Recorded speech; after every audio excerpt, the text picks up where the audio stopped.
Hello and good morning, everyone. Welcome to this week's new episode of Breakfast with Boom. I'm your host, Mr. BoomStick XL. And ladies and gentlemen, my goodness, there's nothing more frustrating and exciting to write a show, to put everything together, to do the research, to put the notes, and then at the 11th hour we get breaking news about the CWA and the ABK deal. And we're going to be talking about that. We're also going to get into the importance of IO Interactive. Like I said, I said it on the the advertisement to the show.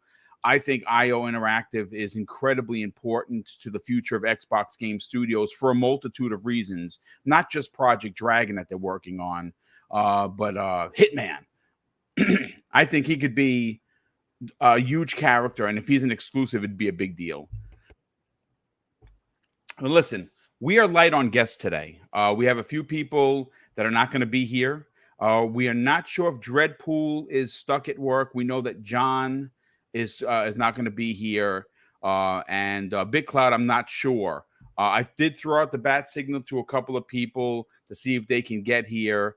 But if not, listen, it's still going to be a great show. We still have a ton of stuff to get into. But let me introduce the people that are here. We're going to start first with Web Dave, who has a big announcement coming at the end of the show for this 4th of July. He did an interview with someone that is a good friend of mine, good friend of this community, and I can't wait for him to tell you about it. But Dave, how the hell are you, man? It's been 2 weeks since we've all hung out.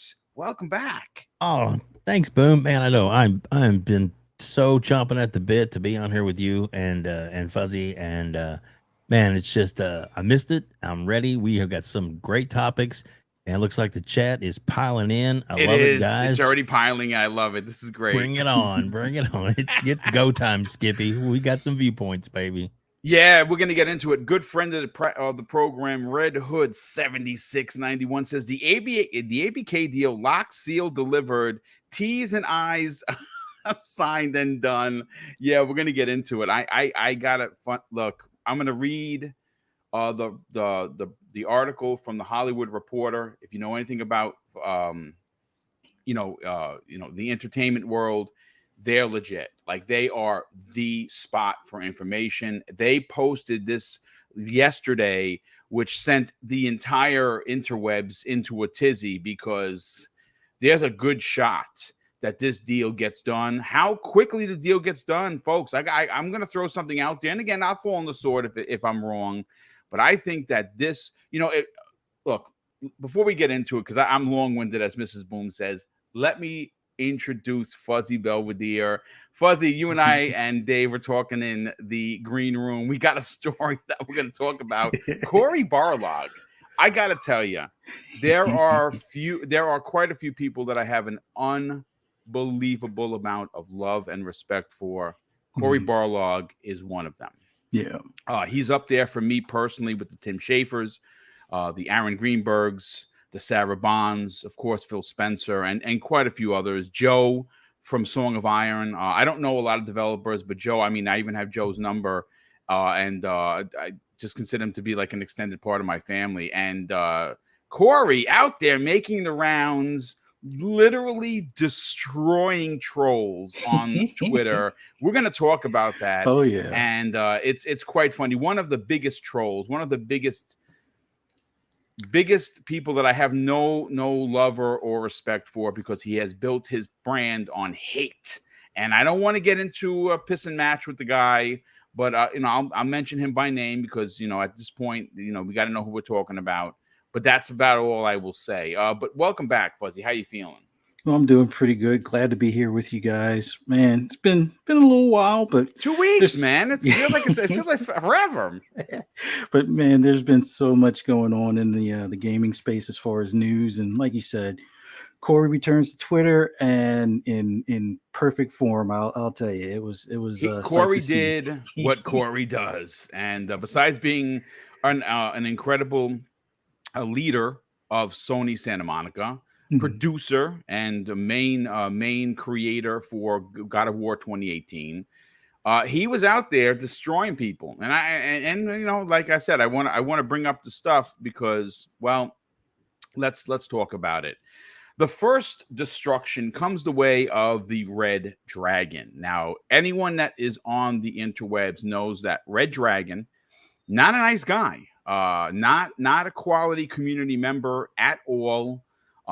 He obviously is a Sony fan, and there's absolutely nothing wrong with that. But the way he conducts himself on social media has had me block him.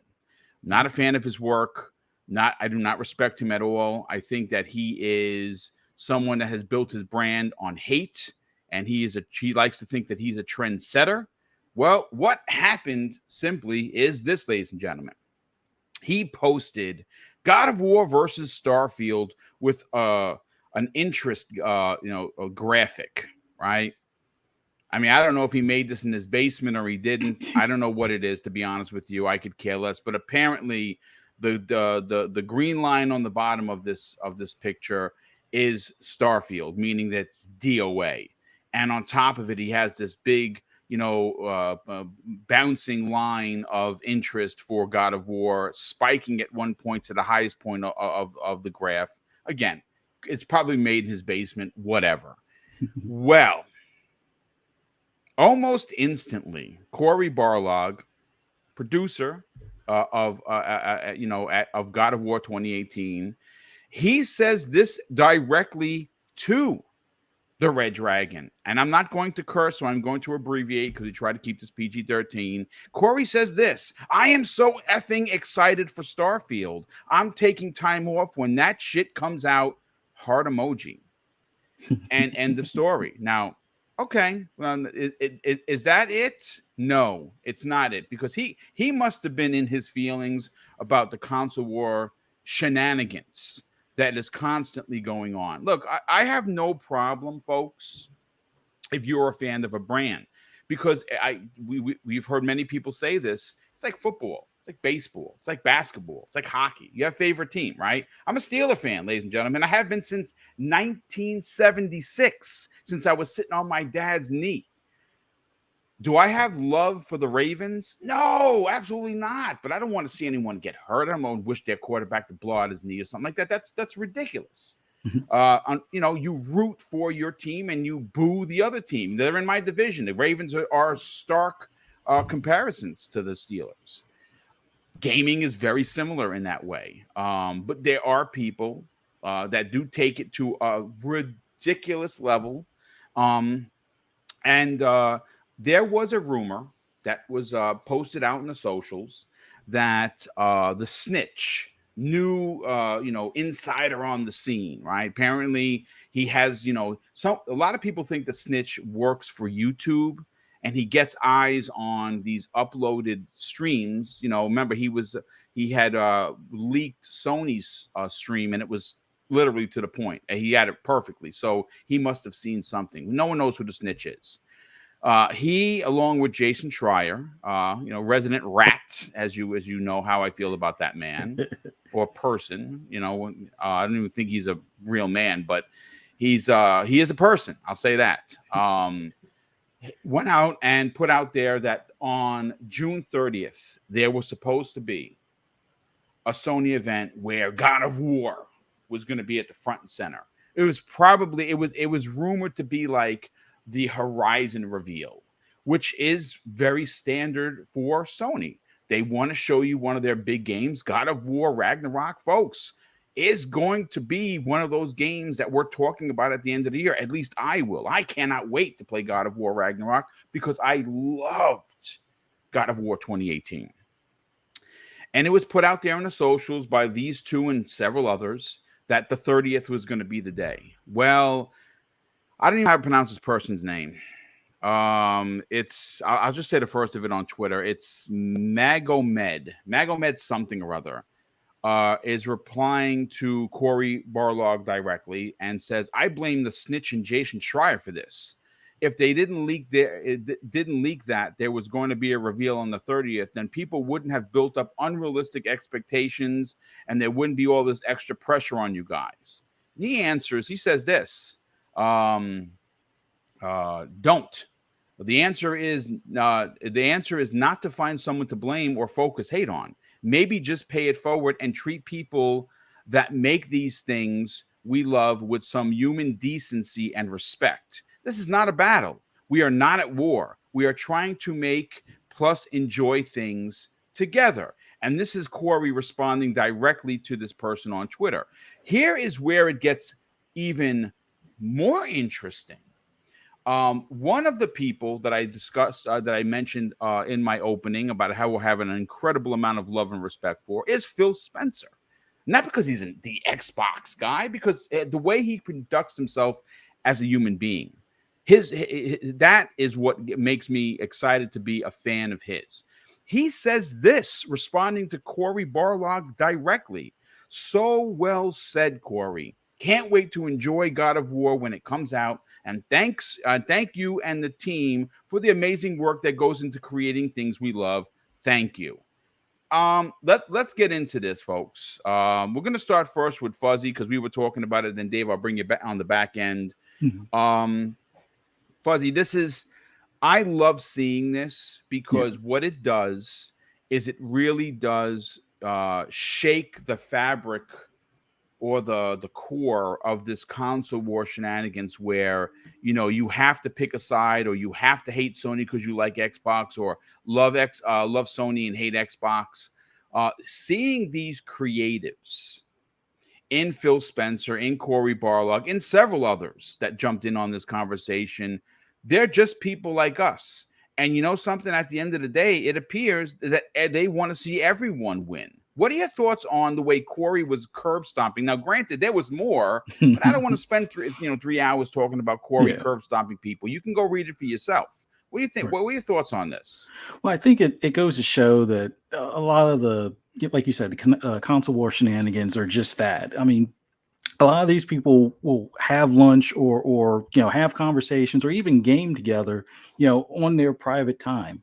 It's not the war that you see on social media. It's more of like, hey, the competitiveness will be between studios as far as, hey, they would like to win that Game of the Year award, or they may want to get some accolades for their particular game. But that even happens within the same platform. Like you'll have Sony Santa Monica competing with Naughty Dog, or you'll have Obsidian competing with Ninja Theory.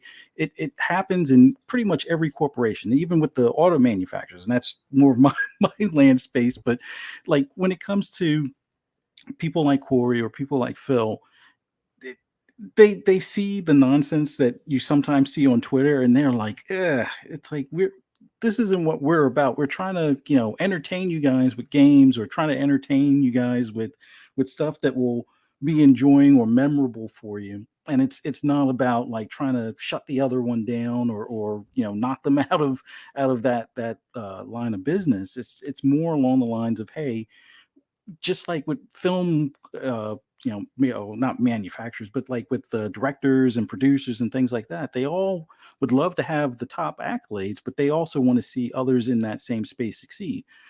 You got to realize some of these people may not be at that studio or at that corporation their entire career. They may eventually work other places. Would you want to burn a bridge at or a even potential that? future Maybe they employer? have worked at other places like Exactly. a Microsoft, like an Obsidian, like a Turn 10 or a Playground Games. Exactly. So it's from their standpoint, this is all about enjoyment. From the console war standpoint, it's all about, I guess trying to, root for their team extra hard, but the people that you're rooting for aren't really that invested in that war.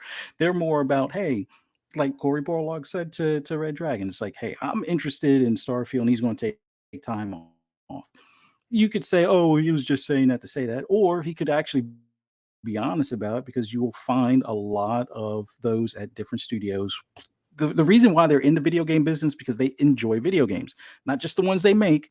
Because think about it, if you make that game, you're always involved in that game, but you want to see what others are doing. You may learn or pick up things for your future games in those other games you play, or you just may want to kick back and try something different, or just enjoy a different experience. And I kudos to Cory and kudos to Phil for chiming in. And Yeah, I kind of try to warn people about the snitch before. It's like he's not 100%. It's that what he Right. leaves on his Twitter account is 100% because anything that doesn't stick, he deletes. So there's that. But Oh, yeah, well, there you go. I mean, listen, we're all going to get it wrong. And the thing yeah, is I've gotten it wrong more times than I've gotten it right. But you know what? I'll be more than happy to come out and tell you, hey, folks, I got it wrong. Not a yeah, problem.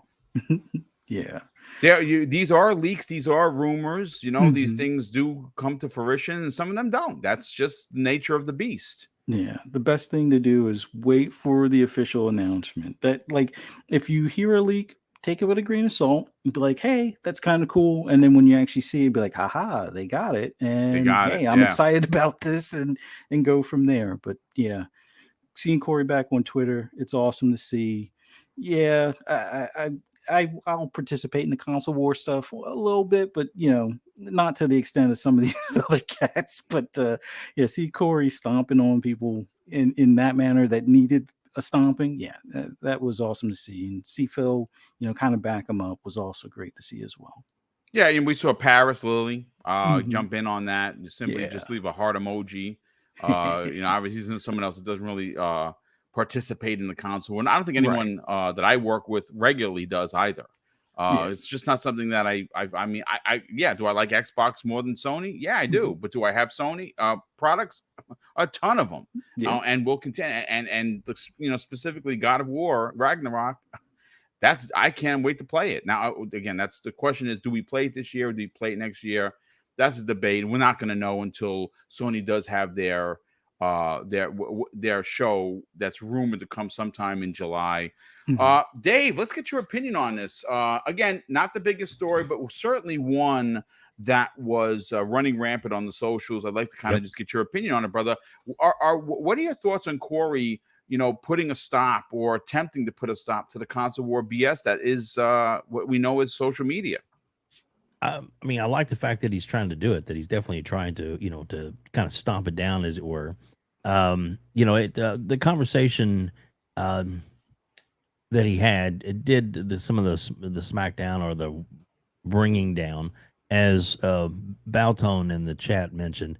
There is kind of uh, a dark part that kind of came up in the conversation where where somebody was like, I'll phrase it as nice as I can. Was in that particular tweet thread, was like, what have we got to do to make this happen? Do we have to send you certain kind of pictures? We'll Oof. say it, dick pics, Yeah, no, you to could make it say it. It's happen. And fine. of It's course, fine. Yeah, that it's just just that's where he lost it, which I think is valid. I'm dude. the guy was joking, but Let go me ahead. just pile on that. If you want Yes. to see something hilarious and put into a ridiculous perspective, go watch the Mag's latest video. It is hilarious. The fact that his wife got involved and beat the balls off him live on camera was fantastic. It was obviously acted out, but it wasn't really. But it was Yeah. funny, and the fact that it's funny and it's sad. Yes. It's funny because he's making fun of the ridiculousness, but it's sad that some deprived or several deprived people would do that, thinking that that is going to get you a seat at the table or a conversation with the dev to take you seriously. I'd effing report you if I was one of the devs. But Yeah. please Yeah. continue.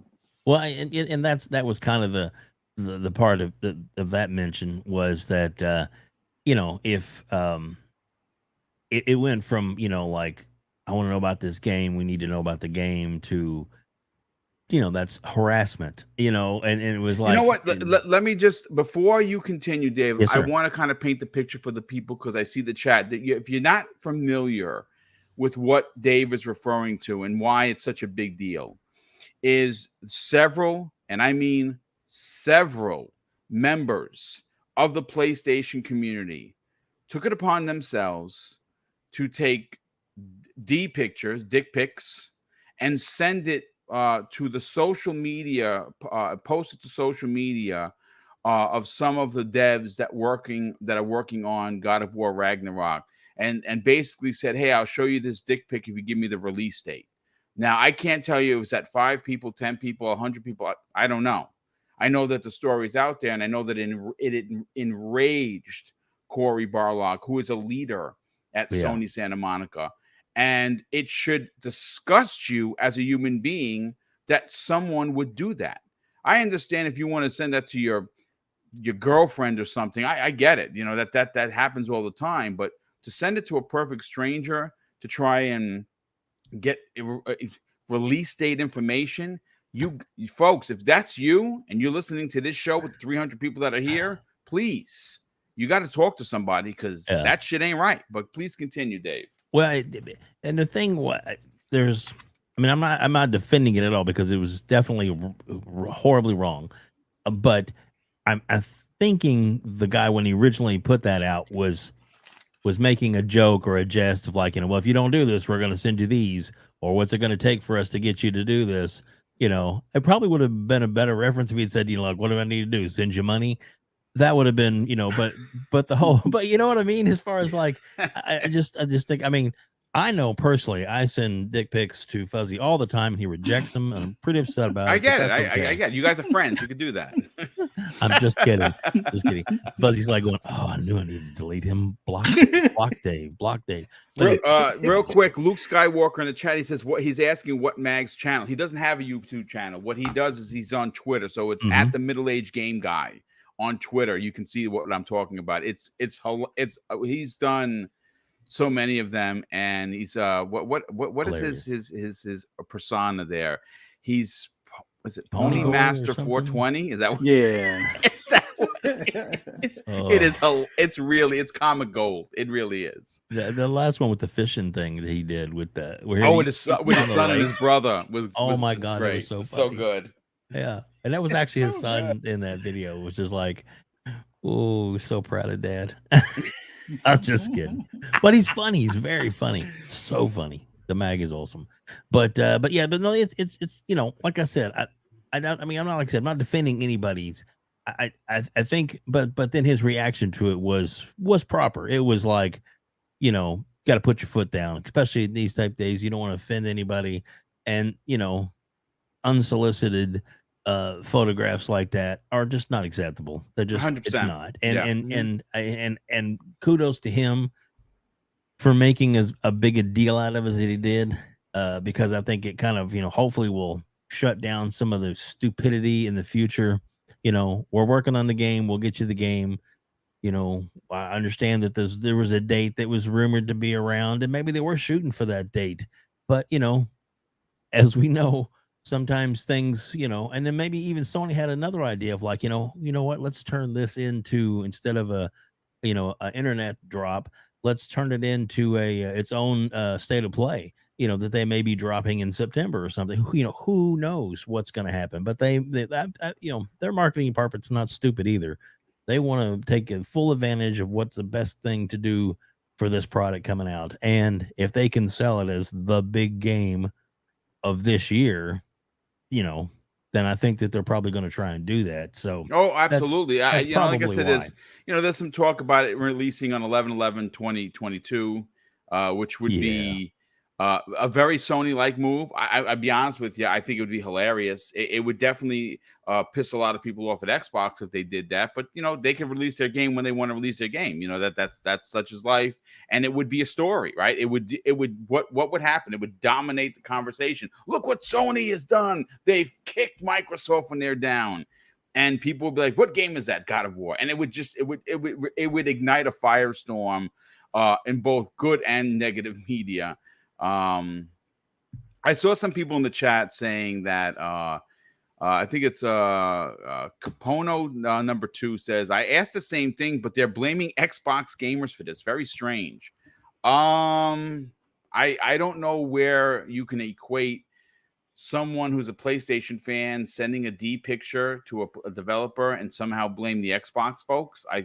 What about blaming the person? I don't know where we're getting to push the blame off. But look, at the end of the day, this is not a big story. Some stuff happened there.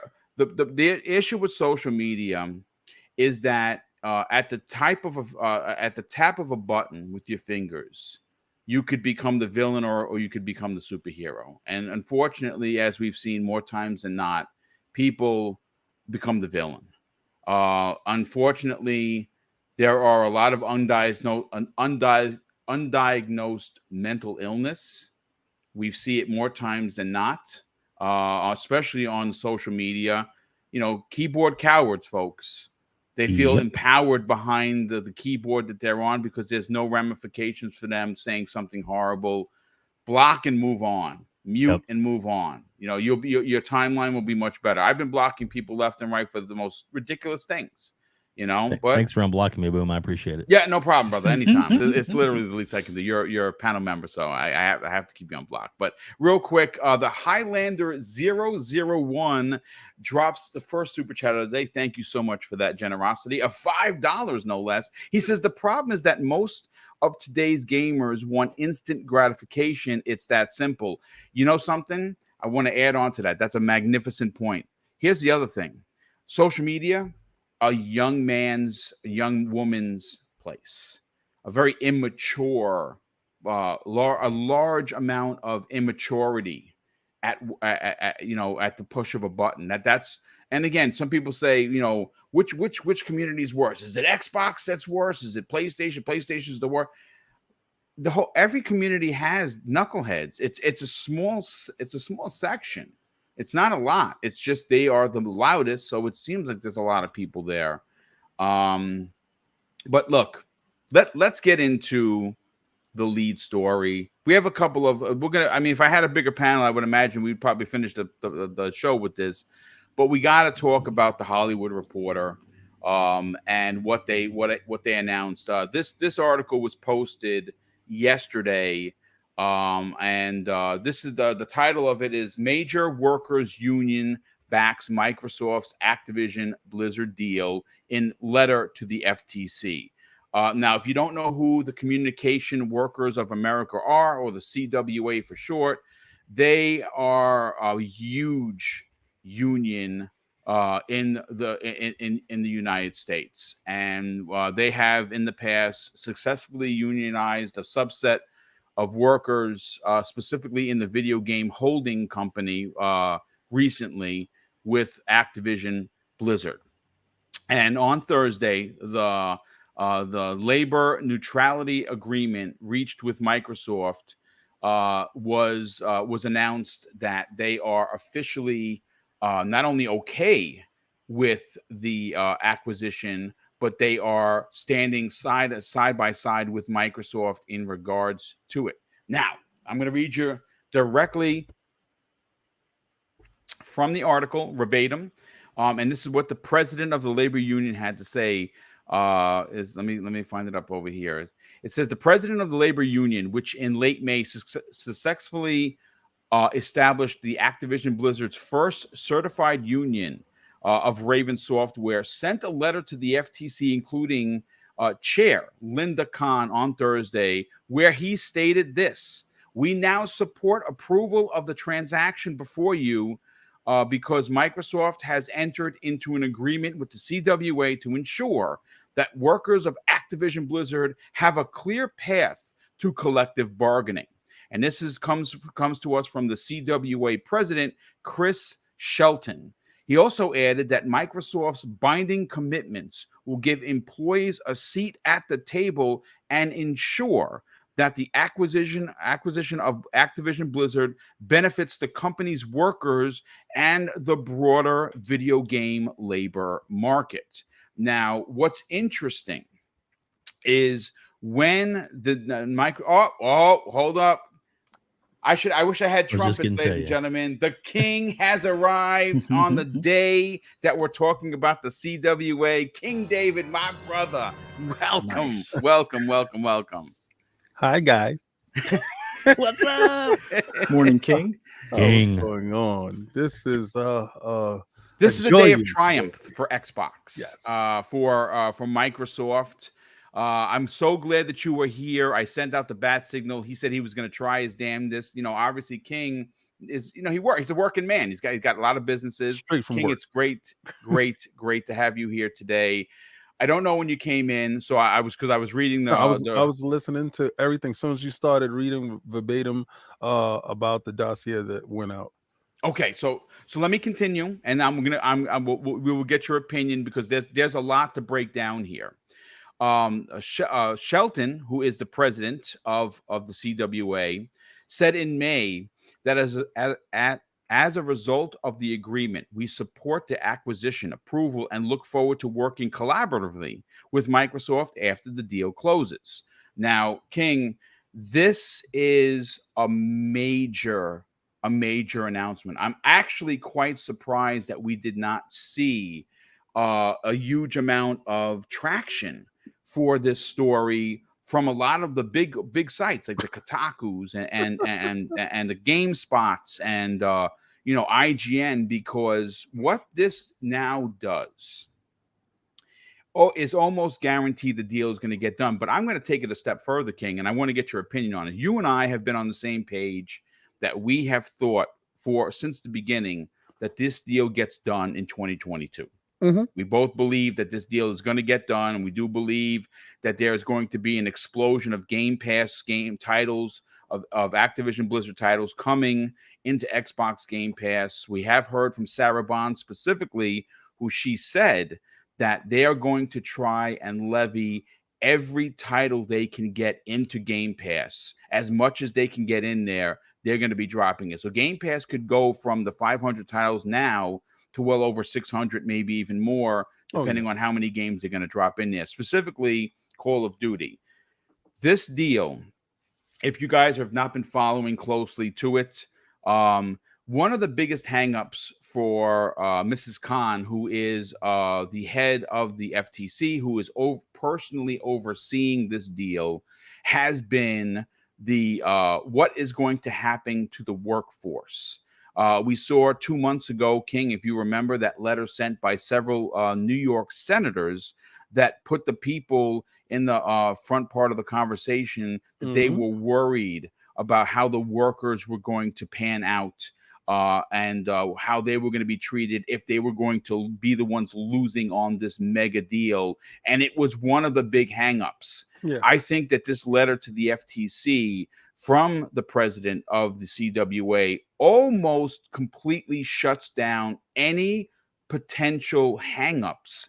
And I think, and I said this in the opening, after this letter, and here we have Kay Asante jumping in with us as well. This is great. This turned into a party. Oh yeah, King, I think this deal gets done before the end of the summer, because this was the. So what are your thoughts on this? How big of a deal is the CWA standing shoulder to shoulder with Microsoft on this deal, basically saying not only are we approving it, but we stand firm that Microsoft is going to do the right thing by our workers?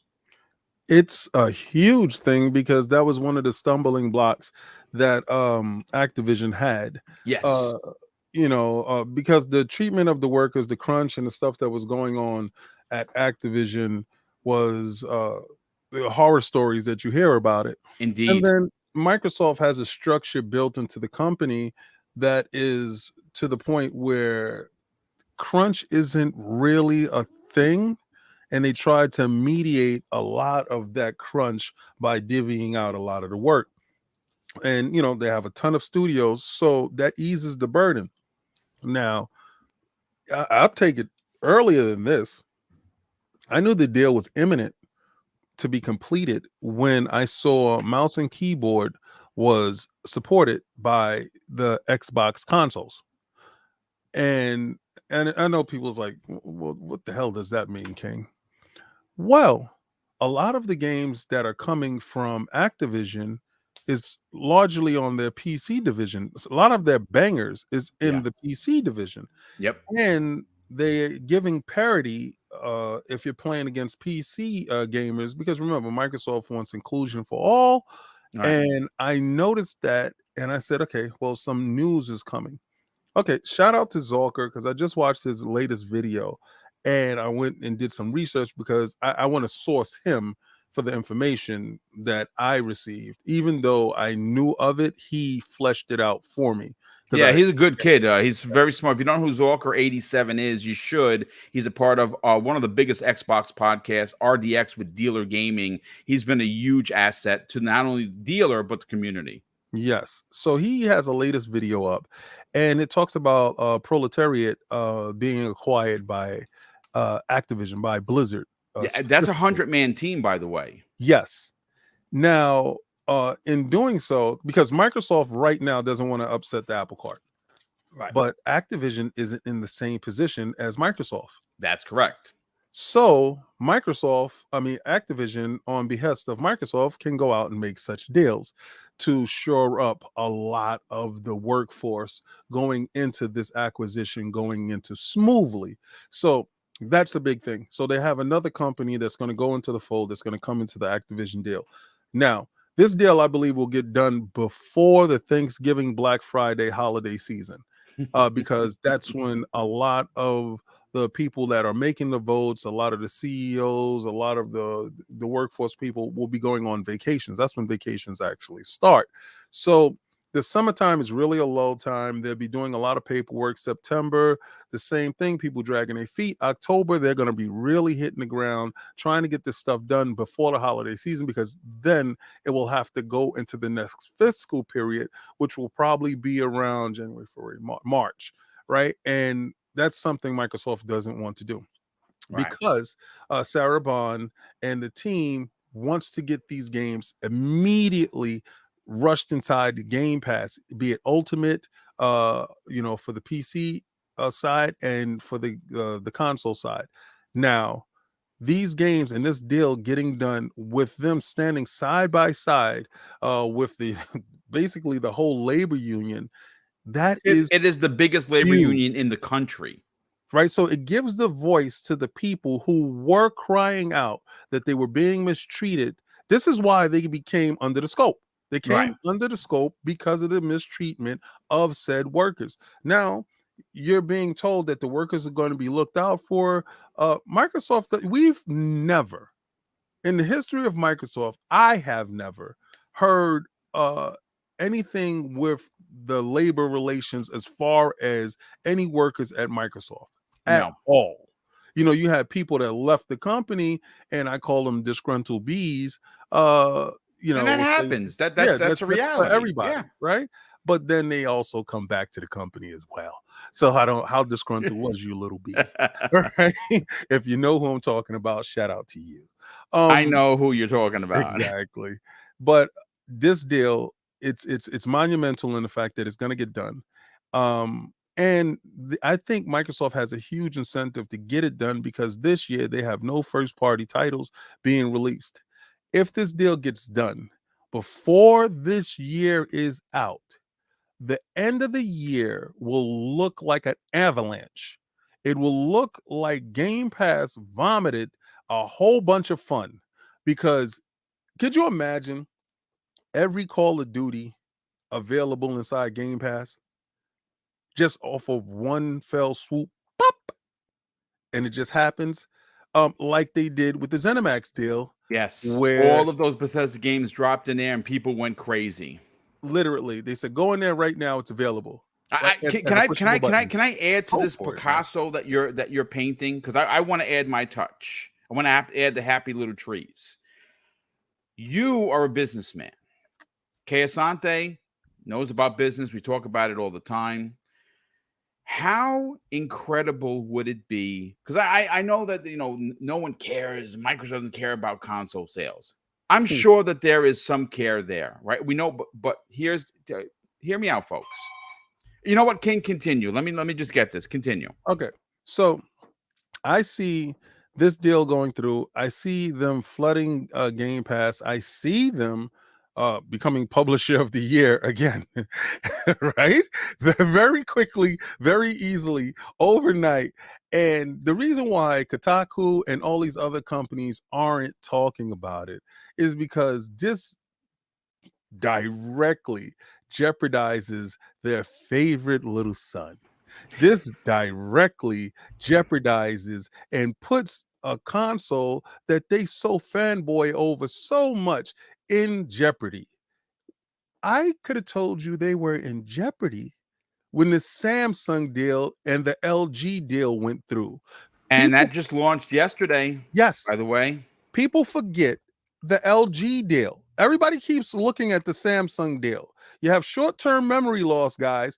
LG is on the table too. You have two of the biggest television manufacturers in the world having the Game Pass app available, not to take this lightly, in Samsung phones. I'm pretty sure 2023, when you get your brand new Samsung phone, right next to your Netflix and your YouTube apps and all those little apps that are pre-installed, you're going to see a little green one that starts with a G and ends with a S. And that's where the games begin. You know what's interesting though, and real again, quick- you're painting an awesome picture. And I want to add to my thing. I had to get the door because obviously I don't have a studio, folks. At least not yet. Maybe when someone picks up Mr. Boomstick soon. But look, King, you've been saying for a while, Little Man. You have a couple of them. Little Man is he just keeps the Little Man just keeps delivering. I have a strong suspicion that if this deal does go through, there is going to be a monster price cut. You can find right now the Series S for under $300, but I think an official price drop, if this deal goes through, to coincide with the announcement that the deal is done and all of these games dropping into Xbox Game Pass. Could you imagine a $250 Series S for Black Friday, or even more crazy than that, $200? I can see a 229. 229 is that's a great price. Because right now it's 279. Yep. So it dropped to $50. Yeah, indeed. Yeah. I can see them doing that, and I can also see them slapping a sticker on the box that says Call of Duty included. Oh my God. I can actually see that. Yeah. And on a Black Friday, on a holiday season, the leverage that you have going forward is monumental. It's crazy. Yeah. Does it force Sony to do day and date? Is God of War the first game that comes out day and date to capitalize on the zeitgeist and to push their services further? You know, I believe that this might be the catalyst. This deal might be the catalyst for rapid change in the industry. That is, because let's be real, Game Pass is a disruption to the industry. Game Pass is not doing what is traditionally done. You know, you still have people fighting it. What people were used to for years. Yeah. Yes. So, you know, that's my take on it. As far as the business goes, this was inevitable. Like Thanos told you, this was inevitable. Anybody that was sitting there trying to block it, that was grandstanding for the political aspirations of other individuals. Well, everybody's hit the polls, the votes are in. They don't care no more. Isn't it funny that soon as everybody has voted for whatever that was going on very recently, nobody cares anymore. No one talks about it. Yeah. Not a soul. It's a stomping point to talk about at a political rally. You know, and it's cool. But again, now back to reality. Oh, there goes gravity. Oh, here comes tragedy. Oh, I think you're mad at me. This is the part where I told you, and I know you're like, King, stop going there. No more PlayStation 6 is over. When this deal happens, the change is going to be so rapid, it's going to be so quick that I don't understand how other companies keep up with the cadence that these guys are going. When World of Warcraft hits Game Pass, my life and a couple other people on this panel's life is over. It's over. Yeah. Game over. I love it. There you go. Well placed. Look, I've said this before. You know, you we're just talking World of Warcraft. We're just talking Blizzard. What happens when League of Legends deal gets done this fall? Right? Like I know it's not coming to console, which I think is only temporary. I think eventually it's going to come to console, because why wouldn't it? It's just you're boxing out millions. They've already telegraphed that it's coming to console. They've already said it. And welcome Kay Asante. How you doing there, brother? Very good. When the Riot deal is officially, and it's expected all of that content to launch into Xbox Game Pass on PC and mobile this fall, which falls September, October, November, whatever.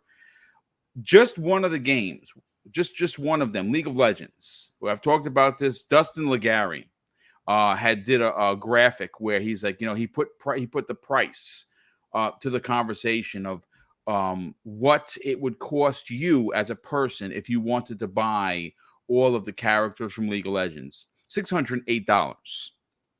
$608 to buy all the characters. All of those characters become unlocked instantly for $15 a month. You do not think that Xbox Game Pass for mobile isn't going to be a thing? You don't think that this is going to potentially bring in, and how many millions of players do they have monthly? It's over 100 million players. Mm-hmm. I'm not saying they're going to get 100 million subs. Let's take this the Cheapy Charlie way. What if it's only 5% of that 100 million?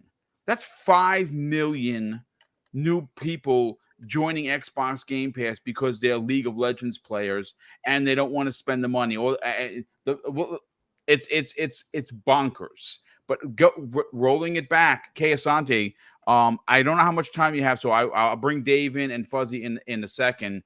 Let's get your opinion on this. This announcement from the Hollywood Reporter exploded on social media. The CWA, or the Workers of America, are the biggest union in the Americas for sure. Them coming out and saying that they not only stand with Xbox and Microsoft on this acquisition, not only do by them saying that we approve of it, the fact that they actually send the letter to Lena Khan, who has held up this deal based on the worry of how workers were going to be treated, what was going to happen to the common worker. This completely pulls the rug out from anyone at the FTC having a problem with this deal.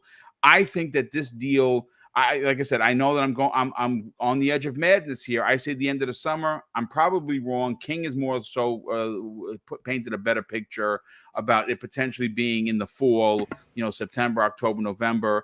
If they can get it before Black Friday, how first of all, Kay Asante, how big of a deal is it for the CWA to stand shoulder to shoulder with Microsoft on this deal?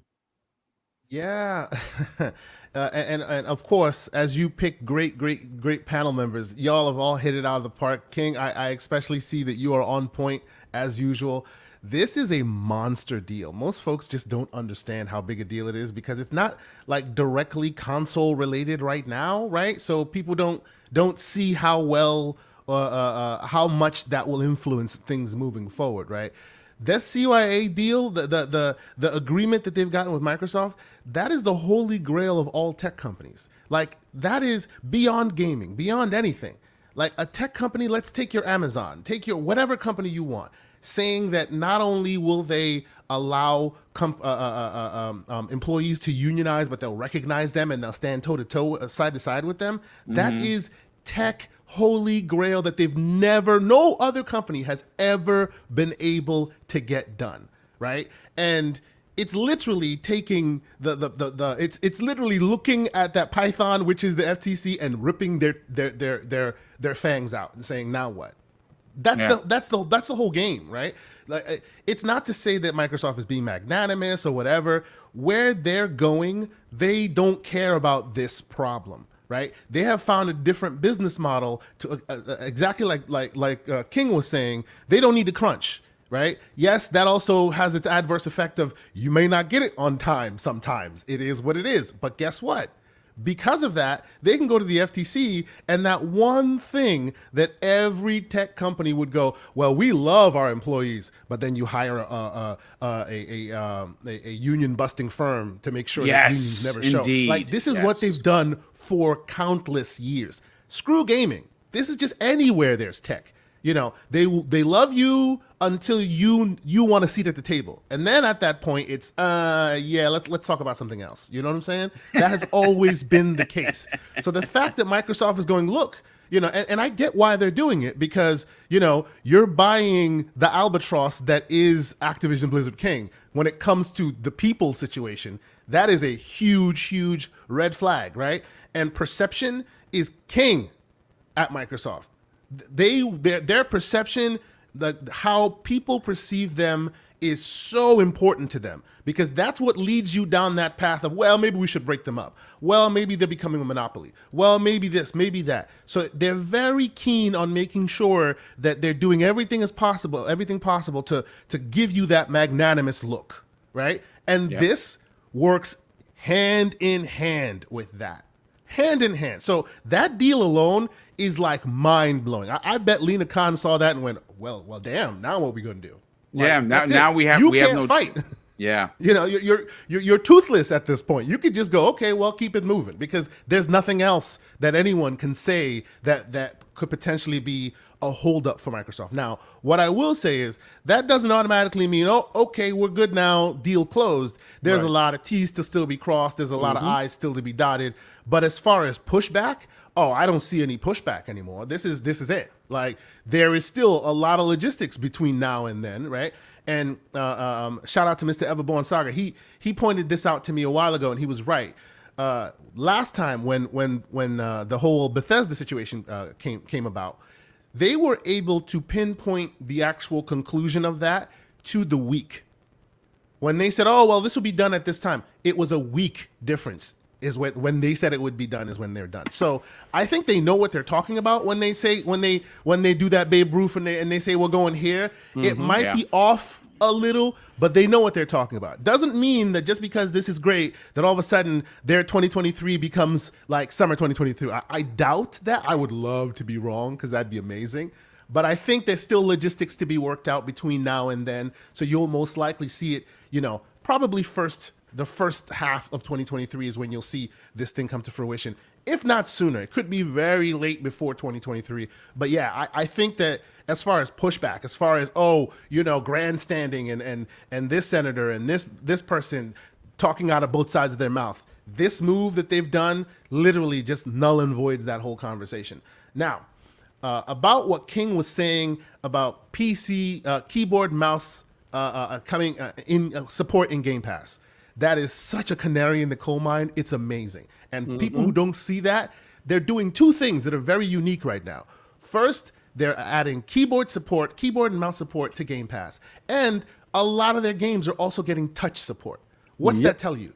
Just like King is saying, that tells you day one, what's going to happen? Game Pass is going to be flooded with WoW. Yes. And then also King as in Activision Blizzard King is going to rule the mobile roost. Yep. And they've already set up both sides of the house right now. They've set up keyboard and mouse for cloud, and they've set up touch capability anywhere you want to go. Now, for those, and the last point I'll make, for those who are like, the Riot deal, whatever, in 2001, when the deal was done, when they first finished what's it called? Realms of Runeterra or whatever it is, Runeterra's Reach, that's the name of the game. 180 million players a month. Yeah. One game. 180 million players. And of course, as Boom has pointed out, each character is a cost, which gets unlocked with Game Pass. So think about that. You have a game, just one, and there are multiples. They all have similar stats as far as engagement is concerned. You have a game that has 100 million active every month players playing, making a poop ton of money. Right? Yep. And then all of a sudden, one day you turn around and go, oh, by the way, this subscription service here, which, wink, wink, nudge, nudge, If you look around, you can get a deal till 2025, which we already did, right? Oh, You yeah. get this May deal. May 14th, 2025. You know what I'm Yes! saying?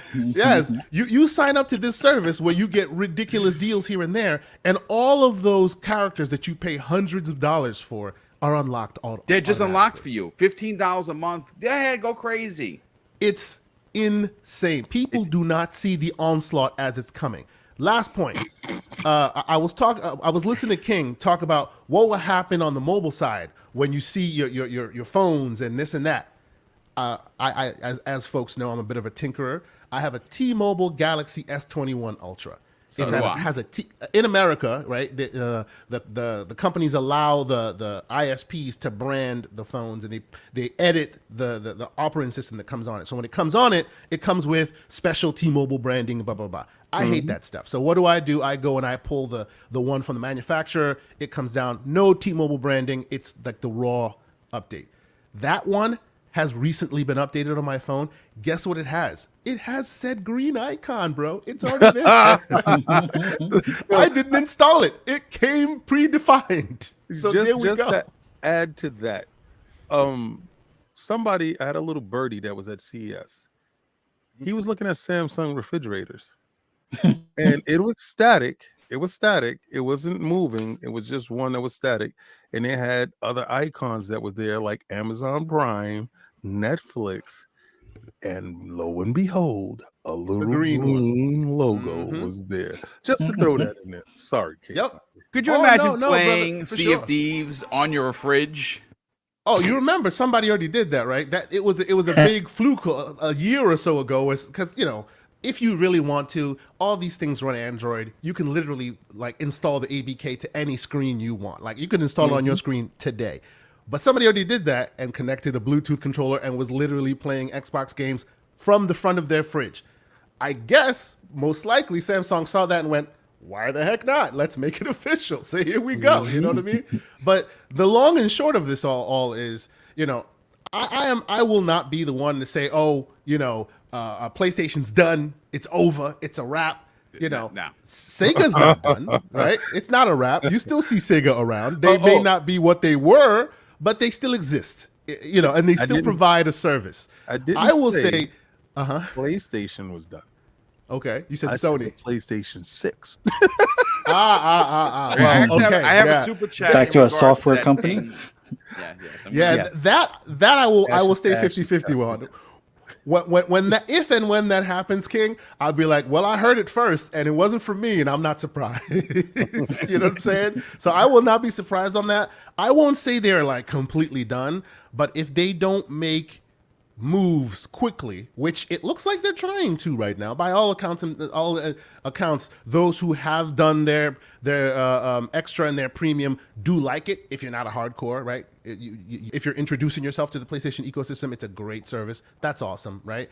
But if they don't move quickly, the onslaught is coming, and it's just coming from all angles, on PC, on mobile, on console. They got all avenues covered.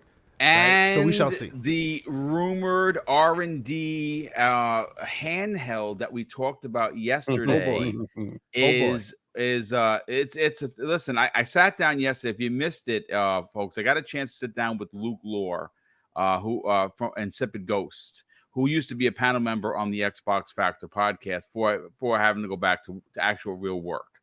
And he not only has someone that saw it, we both have accounts that it's real. The handheld that they're working on it's in R&D. It exists. Microsoft is going to be launching a dedicated handheld. Now, what that handheld is, I couldn't honestly say.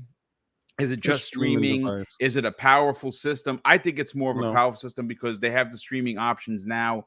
Microsoft wants to let you play your Xbox Game Pass any way you want. But again, if you missed that yesterday, a quick aside, what magic they have put into Game Pass for it to work so well on mobile devices such as the Steam Deck, like it begs for a dedicated device. As a dude who's been tinkering, 1,000%. I've been tinkering with emulators recently. I got the Xbox running on there. I got a bunch of things running on there. We need a dedicated handheld. I'm so convinced now. It's absolutely I'm I was playing brute force yesterday on this thing. Oh, I'm just saying. yeah. Phil Spencer's favorite game. You didn't Yes, know. Phil Spencer's favorite game. I love it. That's great. But yes, we need a handheld, and it will shine. Those asking who's it for, trust me, it's for you. Right, hold on. Let me raise my hand. I'm right here. Where's the camera? There you go. I'm going to buy it. No questions asked I think about the that. streaming machine is more palatable as far as not changing any SKUs, as far as direct to shipping.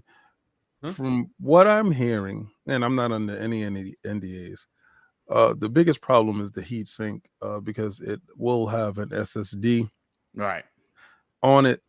So, as you know, anybody who has the Series X and Series S, those little SSDs that you put inside those proprietary SSDs are really hot. Yeah, they are. To the touch. So that's what I'm hearing the hiccups is on certain stuff like that. But I'll do you one better. I'll do you one better, King. And I was talking to the aforementioned Everborn. We were having this chat, and we might actually have this chat again this weekend on our show. But it's more than just the SSD. Like, quick example. Switch, Nintendo Switch, right? They have a hybrid console, as we all know, hybrid model. They always have to worry about battery life, and battery life equals throughput, which is how much strength is it?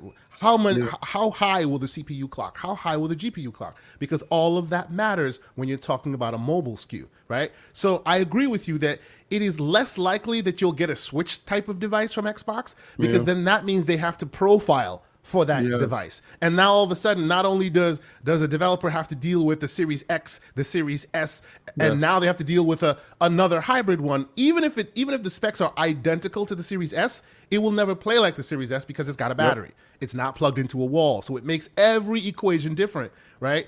Nintendo can do that because that's all they have. That's their burden. They bear it. That's fine.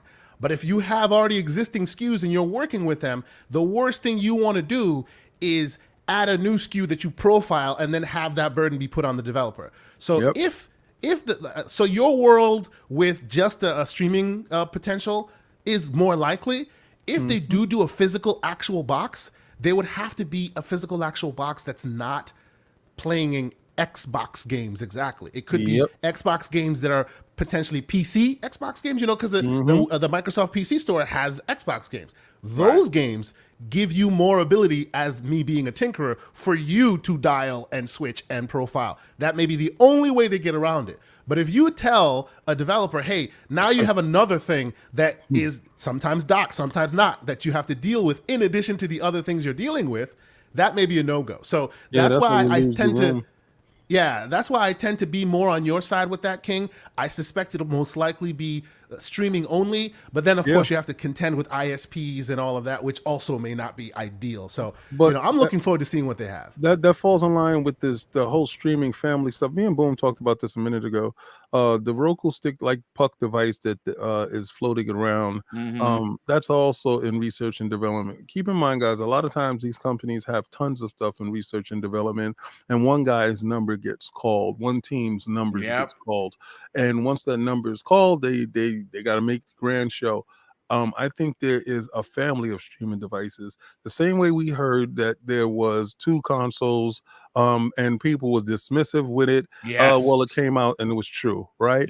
I believe that you have that Roku stick device for the individuals that don't have the 2022 Samsung television. Those people will not be left behind. And I believe that you have a dedicated streaming device that can be introduced to the market without giving disruption to the profiles of said consoles that are on the market at the moment. So something that can easily just have in your hand, have the app on, and you play it. It hits the Asian markets that are it would be dying for that stuff. It'd be a wrap. It absolutely. No, good stuff. Listen, we still got to get Dave. We still got to get Fuzzy over here, but let me catch up with some of these super chats. And of course, some of the channel members put comments. First of all, Pixelbit G good friend of this program, drops a $2 super chat and says, stock in shea butter has now gone up, King. What do you think about that? This is actually true. Shout out to Tom Henderson. Knees, and more knees are going to I be told piling him up. he bet me my beard. I bet him his eyebrows. I'm still waiting for his eyebrows to hit Westchester. I told you I'm 97% right. You go for Jez, I go for you. Yeah, well, there you go. Chaos Theory, who's been a channel member, folks, 32 months. Wow. He says, I want to thank you for the last 2 years of making high-end entertainment with every show. Let's hope for 2 more years. Thank you, Boom and Panels. Well, thank you for the very, very kind words. And, of course, the outstanding support. 32 months is not to be sneezed at for sure, but more so than anything, it is the kind words, and I do appreciate that. Raiden Blade drops not 1 but 2, actually several super chats. The first one of £5 says, King and I are brothers, but have you noticed that Blizzard can buy? That means any one of the publishers can buy it. Mm-hmm. It would be interesting to see. Yeah, they just, again, King had talked about that. They just bought a developer of 100 folks that have been officially added to Blizzard, and they don't have any of those issues right now. Who's to say where that started from? So it's gonna be interesting for sure. Raiden Blade drops an additional £2 super chat and says, also look like you were right about the last PlayStation console. And of course, he's talking about the King. Highlander 001 drops a $5 super chat and says, I play World of Warcraft. I have 50 friends who play World of Warcraft, and they are buying Series S on the hope that World of Warcraft is going to consoles and it will get Game Pass with it. I mean, and that's a reality for sure. We also have Raiden Blade, who has become a channel member for 15 months, dude. He says, isn't Lightyear Studio also working with Xbox? Just a question also, King. How is World Slayer? I guess he's talking about the DLC for Outriders. World Slayer is amazing right now. They double down. People Can Fly double down so hard on this title. They gave so much extra to the world. The animations are a little bit more crisper. The graphics are a little bit more shinier. The DLC packs a really good punch. It introduces a whole lot of different enemies. The soundtrack is great, and it's if you're an Outriders fan, I wholeheartedly tell you to join me in playing Outriders. I'm King David OTW on Xbox. I'm there and I'm playing every day. It's fantastic, but if you're an Outriders fan, buy it. Yeah, no, absolutely. I want to get that because I quite enjoyed Outriders. JD Gamer drops a very generous $10 super chat, and he says, "What if the portable is an S, but based on all the new tech at AMD and die shrinks, so it gets the S profile? It is also digital and comes with 3 months of Xbox Game Pass. Game over." Yeah, indeed. I like I said, that Microsoft is attacking from many angles. Dave, let's get you in on the conversation, brother. This deal, this announcement, from the report coming from the Hollywood Reporter has this additionally to say. Microsoft signaled a seemingly softer approach to the unions in a June blog post. And they said, while vague, sketched out some principles of dealing with unions and organizing. The post included a statement that Microsoft is committed to creative and collaborative approaches with unions when employees wish to exercise their rights, and Microsoft is presented with a specific unionized proposal. It also goes on to say, Dave, the FTC chair, Linda Khan, has been extremely vocal on her interest in considering potential impact on workers as the agency reviews and investigates mergers. On June 16th, Khan noted in a letter to Senator Elizabeth Warren that the FTC is, in fact, investigating Microsoft's proposed acquisition regarding the safety and concern for workers. This announcement from the CWA, Dave, basically I don't want to say cuts the legs out from Linda Khan. I don't want to say that because that would be rude. I'm saying that any thoughts or concerns for workers potentially has been removed. What are your thoughts on this? I think it completely removes the argument, and that's the best position that Microsoft can be in currently. That's exactly where they want to be. This is, I mean, they have the time. They projected that it could take until next year, till the end of the fiscal year to do this. I really think, and obviously, total respect to Asante, because he is the man. But like he said, he hopes it's done sooner. I'm hoping it's done end of summer. King's point was awesome. It would be great if it was done before Black Friday, so that they could do some kind of really nice marketing on their boxes and display boxes. And like I've said before, if the deal gets done before the holidays, then and being a former GameStop manager, granted it was 10 years ago, but when you have the ability to send out to all the stores and retailers a nice retail sticker that you can slap on the box saying, now includes this, now available on Game Pass, whether it be Call of Duty or any of these other games.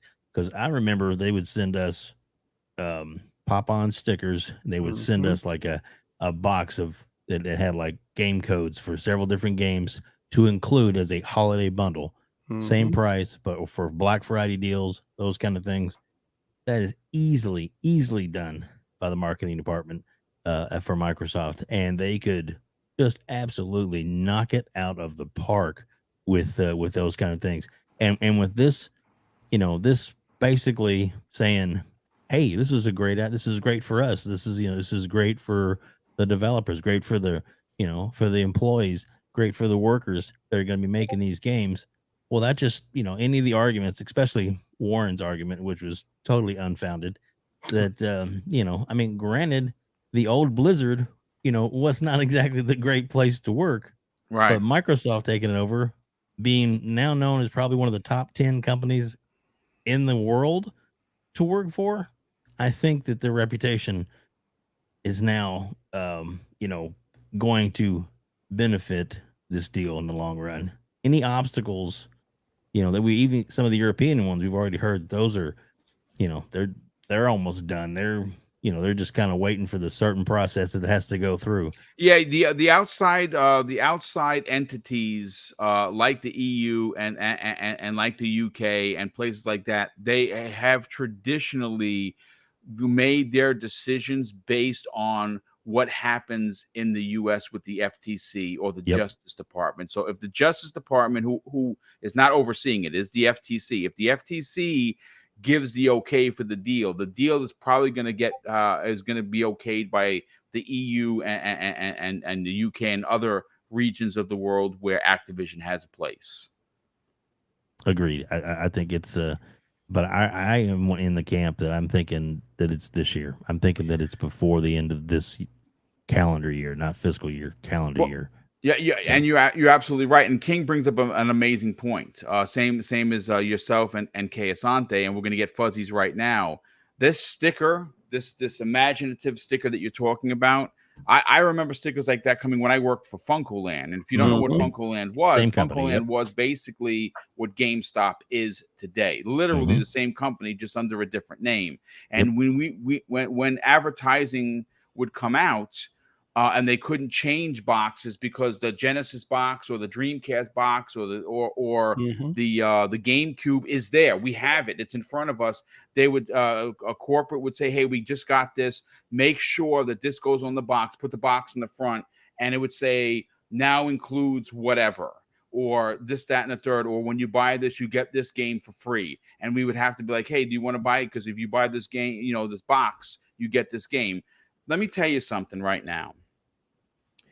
The Series S is a console that somehow Microsoft has figured out to mass produce. It is selling in regions of the world that has traditionally Microsoft has failed. Japan is a perfect example. How many people? We got 450 people here, which is amazing, right? How many people who are part of social media on a daily basis see from East Asia or from Japan these posts from people with the game, with the Xbox in the bag at the mall? It's unbelievable. The minute they can slap every Call of Duty included, people are going to lose their minds, especially the same group of people, the casual audience that propelled Sony's PlayStation 4 to pass 115 million consoles. Those same folks who have no loyalty towards a brand, who are not on socials worrying about whose box is better and who has better first party games, they're gonna be like, listen, if you don't know gamers are cheap. They have the shortest arms and the deepest pockets. They want to spend the least and get the most. Game Pass delivers that. And if this deal does get done by the end of the year and they can slap this imaginary sticker that says all 30 Call of Duty games in here, it is going to be a wildfire. It's going to be like a fire sale for Xbox. They may not be able to keep up with demand. Fuzzy, let's get your opinion about this announcement yesterday from the Hollywood Reporter. How big of a deal is this letter that has been delivered to Lena Khan regarding any hangups regarding the security and the safety of the workers, considering that Microsoft is now have been backed publicly and by the CWA? Well, first, I'd like to say King and Kayasante's viewpoints on it were spot on. I don't think I could really add much more to it other than that they saw all the obstacles in the road and they've removed them one by one. Everything that would have been a potential hiccup is gone pretty much. I think the big thing that I'm seeing beyond what they've pointed out is just that now Microsoft is in the driver's seat as far as dictating to who they see as their competition how you got to go about doing things. So they're going to set the playing field. So companies like Apple and Amazon now may have had a little bit easier time to kind of try to sneak and buy a place like EA or things like that. But now it's going to set some ground rules that I don't know if those companies are going to want to follow. Like right now, I'm pretty sure Apple and Amazon, well, more so Apple than anything, is probably kind of angry in the corner, kicking or punching a wall because they're not fans of unions in any way, shape, or form. And little bit by little bit, Microsoft has been changing the game as far as opening up their storefront, making it better as far as for, much like what Epic did, where they're allowing devs to be able to earn more and think or keep a higher percentage. Microsoft is kind of streaming, Fuzzy,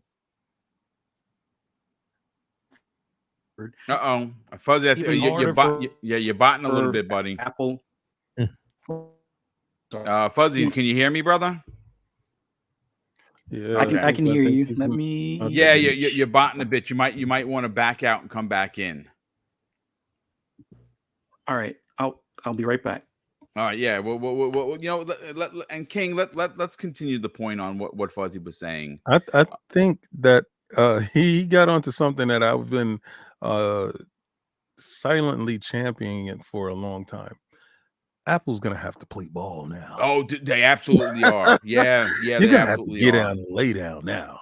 And Phil Dominus Maximus Aurelius Spencer is on the battlefront, and you were the biggest fortress telling people, no, if you want to play here, you can't put your Game Pass here because it doesn't go around our rules. Well, now what happens when we own this stadium and you want to play? Because right now, if this deal and when this deal happens to go through, and with this other acquisition of Proletariat, Microsoft becomes the third largest revenue gaming company behind Tencent and Sony. I believe Sony will shrink at some point in time where it would just be Tencent and Microsoft and Sony would be bringing up the rear, probably fighting Embracer Group for that third spot. And who's to say Embracer Group didn't say, you know what, Microsoft, here goes your IO Entertainment that we picked up and held for you until your deal got done. Holy you know, matrimony. Yeah. Here's your Crystal Dynamics. I'm sorry that, and we gave a little bit of markup, but here you go. And now you're speaking my language, King. Keep talking. Yeah, you know what? I literally was just going to say that Keosante has been beating that drum, saying that at some point Embracer is going to be acquired by Microsoft. I see. Okay, that part I don't think happens. I don't think Embracer gets picked up, but I believe that they have such a good business working relationship. It's like me and Boom. Right, we have such a good business relationship. Boom is a conglomerate. I'm a conglomerate, and Boom sees that I'm tied up with the feds right now. But I'm like, yo, Boom, do me a favor, man.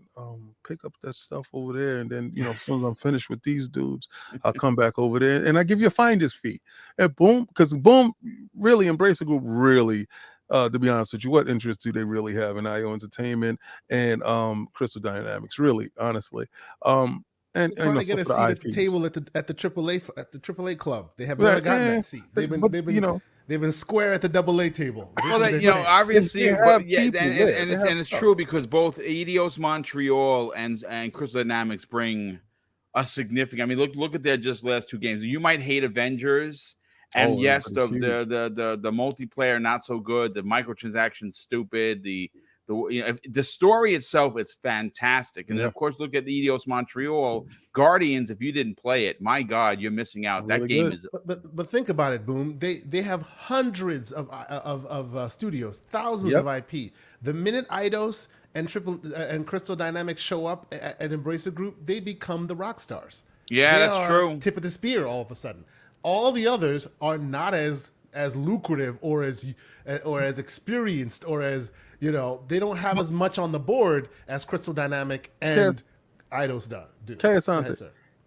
Just to say this part, right? Just to play devil's advocate. Let's do it. we have the lower league squads, right? What do we have out in Long Island? We have like the Long Island Generals, right? That's affiliated with the Yankees in some form of fashion. Teams, that's right. Yeah, Double A baseball. Exactly. Right? Yep. Double A baseball doesn't go away just because you have, Triple A baseball and you have the majors. Yep. No. But some guys operate really good in that small space because they found their pocket and they know how to generate that revenue. They have hundreds of developers. They have hundreds of teams. That's Embracer Group. Oh, yeah. And Microsoft is the big leagues.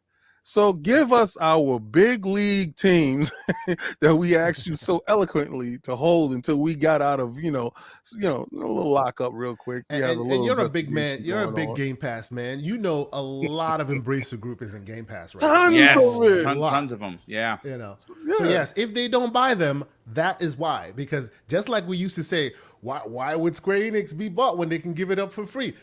Now that seems to be the situation with Embracer and Microsoft. So yeah, if they don't buy them, still you'll still see the benefits of Embracer and Microsoft kind of working together, which kind of does the job anyway. I'll give you that. Again, it begs the difference if you see the next Tomb Raider as exclusive for Xbox that they paid for that. You know what I'm saying? Buy them first. Yeah. I mean, it's true. It definitely was. I just feel and it's just. It's something else other than the gut feeling, guys. I'm just letting you know that part. Right? Oh, okay. I mean, King has his ear to the floor like myself. We talk about some stuff we don't talk about. Right. So trust when I tell you, King knows his business. Yeah, just because I really want you guys to look at my track record. It's really good. It's a great track record. It's yes. really, really good. It's just look at it. Certain things don't fit certain things, but again, if you look at it in its totality and his moves being made, there's another move, like I said, Activision purchasing, Blizzard, that's inside Activision, purchasing Proletariat. That is a move that is okayed by Microsoft. Don't think that they made that move in a vacuum. That move was done off a phone call. Yo, we're in this, position. We're doing this stuff. We work with them. Oh, okay. So Spellcraft. All right. Yeah. Okay. Yeah. Send over the paperwork. Let's check this out. They check it out and they say, make it happen. Microsoft can't make it happen, but they can.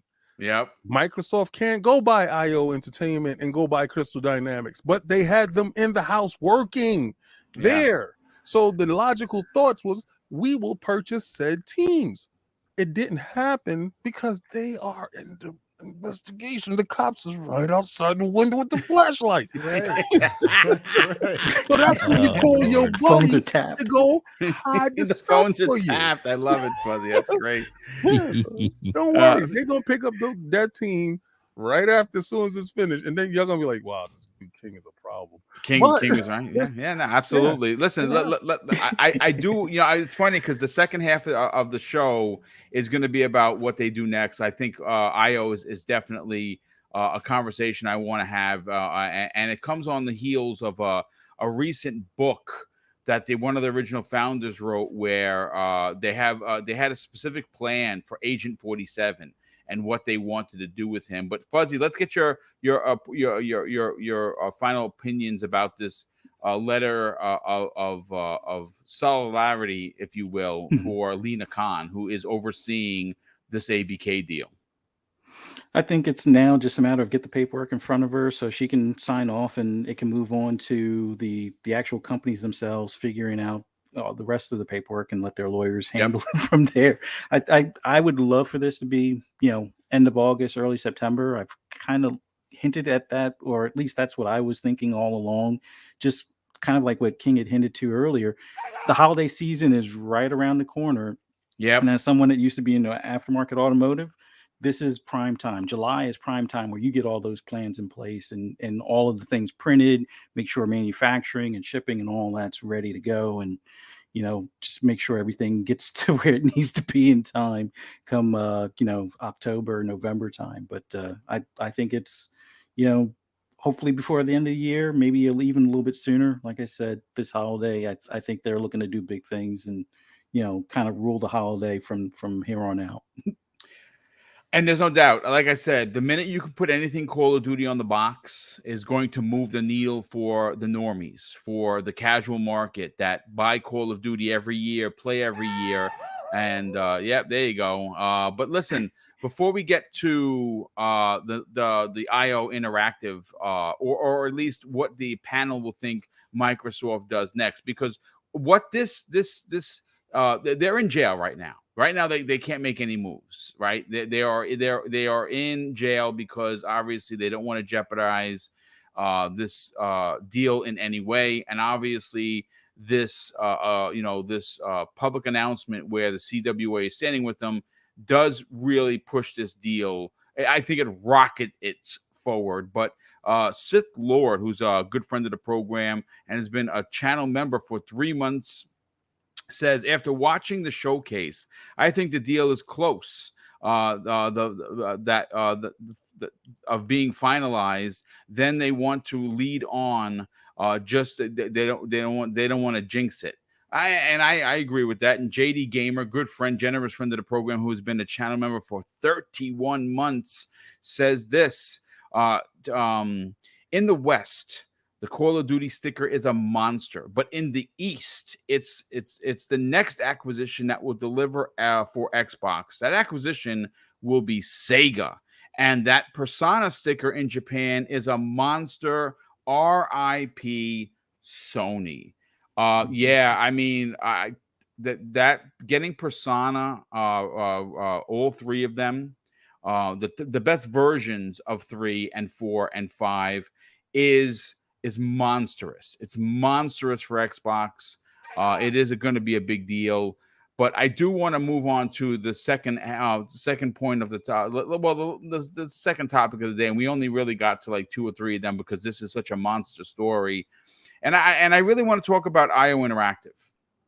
I want to talk about them specifically because, like I said moments ago, there's a book that is out, and one of the original founders was talking about Hitman Agent 47 specifically, and how they wanted to get his branding to be as synonymous and recognizable as like Coke. And the description that they brought, I thought was very interesting, is that if you're walking on a beach, right, and you look in the sand and there's a bottle and it's broken, hopefully you don't cut your foot, right? But you see a C or even half of a C, right, on that said broken bottle, you're gonna, if it's the C from Coca-Cola, you're gonna know in your mind that's a Coke bottle, right? You're gonna know that's Coca-Cola. Well, that's what they wanted to do with Agent 47. I think they've been doing a great job with him. I think that Agent 47, the last couple of games that have come out have been, the last couple of Hitman games have been nothing short of the best in the series, hands down. Graphically, the way the game is set up, the way it has the episodes, and a lot of people didn't like it. Some people loved it. Here's my point. I want this deal done not just so they can get ABK. See, I'm a greedy MF, right? Like and I'm like the board. Like we heard Phil Spencer say right after the Bethesda deal, the board literally asked him, "Who's next? Who's next?" That's right, like Goldberg, right? After he beats the balls off everybody, who's next? Who do I got in front of me? Well, now we know that it is ABK. But we also know, folks, that the ABK deal literally dropped into the lap of Satya Nadella and Phil Spencer. Like this came out of nowhere. And there were a lot of plans that were mucked up with an M, not an F, mucked up because of this deal. This is a once in a lifetime deal. You can't not go for ABK because of what it's going to bring, not just on console, folks. You're talking about mobile. You're talking about PC with Blizzard. You're again mobile with King, and of course Call of Duty. I mean, and I'm being small-minded. Call of Duty, and it's so big on console. When that's an exclusive brand or an exclusive IP that Microsoft owns, and the next mainline Call of Duty is exclusive, because that's what I think they're going to do. I think Warzone is always going to be on there, the same way Fallout 76 is on PlayStation, and Elder Scrolls Online is on PlayStation. I think you're getting those social worlds are going to remain on PlayStation, but I think Microsoft is eventually going to turn around and make the mainline Call of Duty. Now, again, it's my opinion, exclusive. And why wouldn't you? Because you're going to get people to move over to your ecosystem. And Call of Duty in Game Pass. Opinion. What's that? I agree wholeheartely with your opinion. Yeah. Thank you. And we're gonna come to you regarding the IO Interactive. Now they're currently working on Project Dragon, which has been discussed as a 10-year plan. A lot of these companies say 10-year plans. They put these big things out there. Who's to say what's going to happen? And as important as this new IP that is exclusive to Xbox is, I'm more interested to find out about Agent 47. And I bring that up because if you've heard me talk about this before, my heart was broken knowing that Embracer Group got Crystal Dynamics, got Eidos Montreal, but more importantly, they got the Lara Croft IP. I thought that character, that world-renowned character that has decades under her belt as being a powerful female lead that has so much story left to tell, literally fills so many blocks for Microsoft. They fill the female lead. They fill the over-the-shoulder, story-driven, adult-themed content that we see so prevalent on Sony's machine, and the fact that it's Lara Croft, it's Tomb Raider. It would have been massive for Xbox. That didn't happen. It didn't happen because Microsoft had their hands tied with the ABK deal. Now, Agent 47 may not be as big as Lara Croft, may not be big. Hitman may not be as big as Tomb Raider. It is still a monster franchise. And it's still one of those genres that not only is prevalent, but one that is missing from Xbox Game Pass proper. And that is the spy, the sneaky, the Sam Fisher type of game where it's not guns blazing. It's not first-person shooters or open-world RPGs or racers that Microsoft are the kings of. this is one of those subgenres that I think that they need. And I would love, I've been saying this for a while. I think IO Interactive is almost, it should be a lock for them. Let me bring Kay Asante into the conversation. You know, obviously you've already heard my lead up to this. What are your thoughts on what they do next? Should something like an IO Interactive be the first thing that they grab, just based on what happened with Crystal Dynamics and Eidos Montreal? So if you want to do that comparison, I actually, and we won't really know how apt that comparison is until we see, like, with our own eyes, what exactly the full details is of Project Dragon and how integrated it actually is into Microsoft's plans moving forward, right? We don't know that. We definitely know that Crystal Dynamic is important to Microsoft because they're working on Perfect Dark, right? So with that in mind, that's what lets us all know that had they had the capability of purchasing, they probably would have purchased, right? Because it is in their best interest to keep Crystal Dynamic fed and happy while they keep making this game, right? So since that did not happen, you know, that tells us, hey, something far more important was in the mix. Otherwise, they would have done that, right? Same thing, same exact situation with Crackdown 3, by the way. They could have, they should have, they didn't, and because of that, it suffered for it, right? Yeah. In this instance, we don't know for sure. So I'm not comfortable making a comparison between Crystal Dynamics project versus IO Interactive project, because even in that instance, IP, one is a known IP, one is fresh. That's neither here nor there.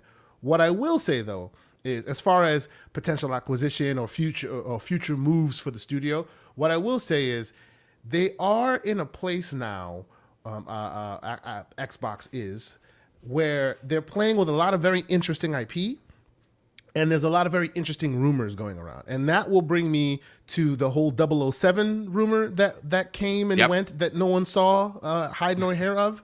You know, you know, people are like clowning and making jokes and this and that, but damn it, I will say it loud and proud. I have played the damn game. Like, I have it somewhere. I don't know where it is. Like, it's a small file. I've played it somewhere. And it exists. Whether it gets released now or later, it exists, and it's complete already. Somebody just needs to put it out, right? And when this whole thing didn't happen, I was like, that's interesting. Well, 007 does have, and we know this, 007 does have their huge anniversary coming up this 90th anniversary. Yeah. There you go. This fall. So that may lead to, hey, by the way, you know, here's the 90th anniversary. Most likely there'll be a box set of all the awesome Bond movies. And hey, 007, a GoldenEye re-release, right? I can see that happening as a matter of celebration and all of that, right?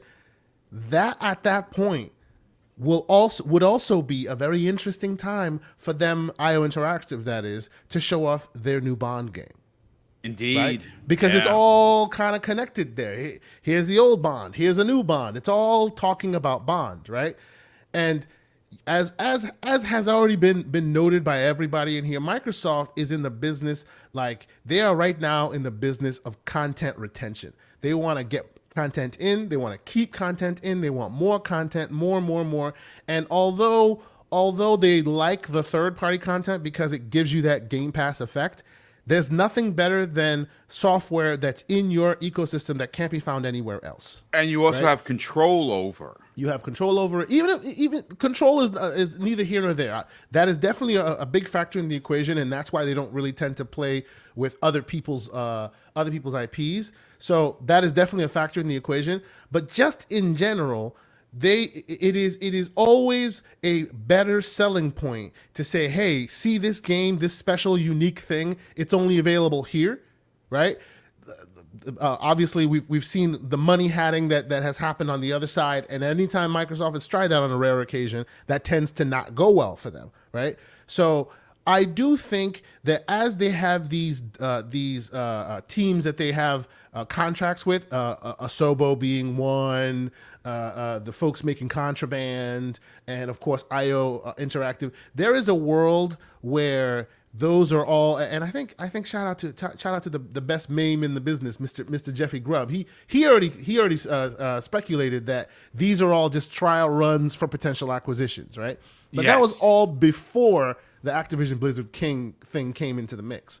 So I genuinely think that changes the equation a little bit, right? We don't know where that goes because Activision Blizzard King gets all the energy, gets all the air in the room, because just by its sheer size, just by all the drama and all of that, it tends to get all the attention, and all the virtual ink gets spilled on it, right?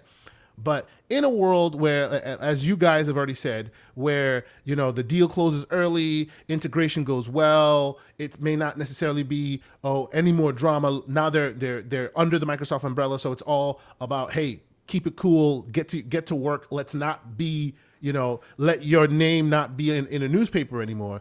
It would be in Microsoft's best interest to change the page, right? To have a new conversation. You know, if their wallet is as open as we have all heard and know them to be, yeah, I can definitely see IO Interactive being another acquisition target, 100%, because of all of the because of IO's history themselves and how they have fought so hard to separate from Square at the time that they were dealing with Square themselves. You know, they released their games in small spurts because they couldn't really afford to release it in a full way at the time, because they needed the backing. You know, all this stuff that we hear about Microsoft right now, and people like giving them smoke, going, "Come on, guys, you need to get on their backs, get these developers working." All this may sound bad to us gamers who want the next game, but it sounds like a dream to developers who want to develop in peace. Right? So indeed. I suspect even though we may be, you know, hearing all that stuff, and it may sound bad in some circles, that all tends to be a good look when they're looking to acquire another studio, because they can point at them and say, look, this is what we do. We provide the budget, we provide the funding, we get out of your way, and you do what you do, right? And who doesn't want that dream? Who wants to be micromanaged? Nobody does, right? So honestly, in my estimation, it's a matter of time at this point, right? If their priorities line back up and they're ready to move forward and start going elsewhere to keep feeding that beast, as we all know they're trying to, IO is a matter of time. Do they want to be acquired? That's a question, right? I know that they fought vigorously to get away from Square. Right, well, Square treats their exactly. outside development houses like pure garbage. If you're not from their very tight circle, specifically from Square Enix themselves, they treat you like garbage, and we've seen that time and time again. They're terrible. So there's definitely no comparing Xbox Microsoft to Square Enix, right? And besides, if the company of all companies that buys and sells themselves easily is able to be acquired by Sony, and you know who I'm talking about, then all bets are off for anybody else, right? How many times has Bungie been bought and sold, and they're still out there, you know? So if they can do it, and obviously Bungie's special case, but still, you know, the ink isn't dry just because somebody's purchased or somebody wants to be independent. Maybe the equation changes. Maybe they see what's going on in the environment and they say, hey, you know, for us, that hands-off approach looks very enticing. We want to go with Microsoft. I can see that happening, 100%. Yeah, no, it makes a lot of sense. King David, are you there, sir? Or maybe he had to step away. Let's bring in Web Dave on the conversation. For you, right? The question now begs, if this deal gets done early this year, basically takes Microsoft out of jail. Now, are they going to buy another publisher immediately? Probably not. I know that everyone who's listening would love them to announce that next year in January. There you go. Sega is absolutely correct, but I don't know. He wants ABK to buy Sega so that Microsoft doesn't have to deal with it. Oh, there you go. And you know what? That would be headlines for sure. But where for you, looking at the playing field, right? Where does IO fit in there? Is IO a necessary acquisition for Microsoft, or do you have someone else in mind? Well, I don't mean necessary. I mean, like you said at the beginning, you know, when the board said who's next, you know, I think as soon as this deal is done, they're going to have a list of either things that were in development before the Activision Blizzard King deal, you know, dropped in their lap, or there's going to be they're you know, one side is after getting the deal done, another part of Microsoft is like lining up what the next acquisition or requirement would be. Would they be a good fit? Absolutely. That would be great for Microsoft to wrap them up. It's a great team. They've got some, great franchises. The Hitman series is good, is solid. Um, Movies may not be the best, but the games are a lot of fun. And they recently had the collectors, they got a 3-pack of games available on Game Pass again, and downloaded those, played through them again. Those are great. Love them. They definitely has a lot of potential. To be a good round add-on to to what Microsoft needs to bring forward. Is there other companies I'd like them to purchase? I mean, I'm probably the only one that wants them to buy Square, but I would like them to. But would they fit well? No, From the way they treat people, no, probably not. right. But no, but like I said, as far as what franchises that company has, yeah, I think it would be or IPs, I should say. I think it would be a great asset, especially when you're looking at the Japanese market that they really want to get a good foothold in, which is a lot of American gamers still like playing the Japanese games. I do. I love them. Absolutely. Exactly. And Yeah. so that would be and to be honest, would Sega be a good fit? Sega would be an excellent fit, Mhm. for for Microsoft and for their brand. I don't know if it's going to happen. I mean, it's like this. The big thing is like some people are like let's go do this deal first, and then let's start dreaming to the next level. But you can't do that. You have to be ready to pounce on what's available. I mean, EA has made it known that they're not opposed to being looked at to be bought out. Yep. So who knows? I mean, and if that company like that is willing to do, a huge company like EA, then I'm sure Microsoft is getting some, they're almost always talking to these other companies, including, I know they're talking to Gabe and Steam all the time. They would love to bring some of those Steam games, to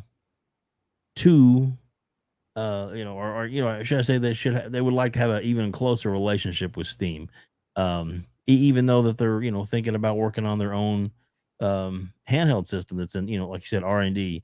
Whether it happens, we don't know. I'd like for it to happen, but those type of things, the big companies like this, they're thinking 5-10 years past what we are drooling over now. They're thinking that far in advance, and I think that getting this company would be an asset to Microsoft for sure. So that's what I'm Good thinking. stuff as always. Let's bring in Fuzzy Belvedere on the conversation. Fuzzy, what are your thoughts on this, man? I mean, obviously they are always thinking 10 moves ahead, right? Yeah. We know that for an absolute fact. And I'm sure that this letter that was sent to Lena Khan is maybe leveling the playing field as to a projected or a projection of when this deal gets done. I think end of summer, you're thinking early September. King is thinking somewhere in October. Most of us are on the same page regarding this potentially being before Black Friday.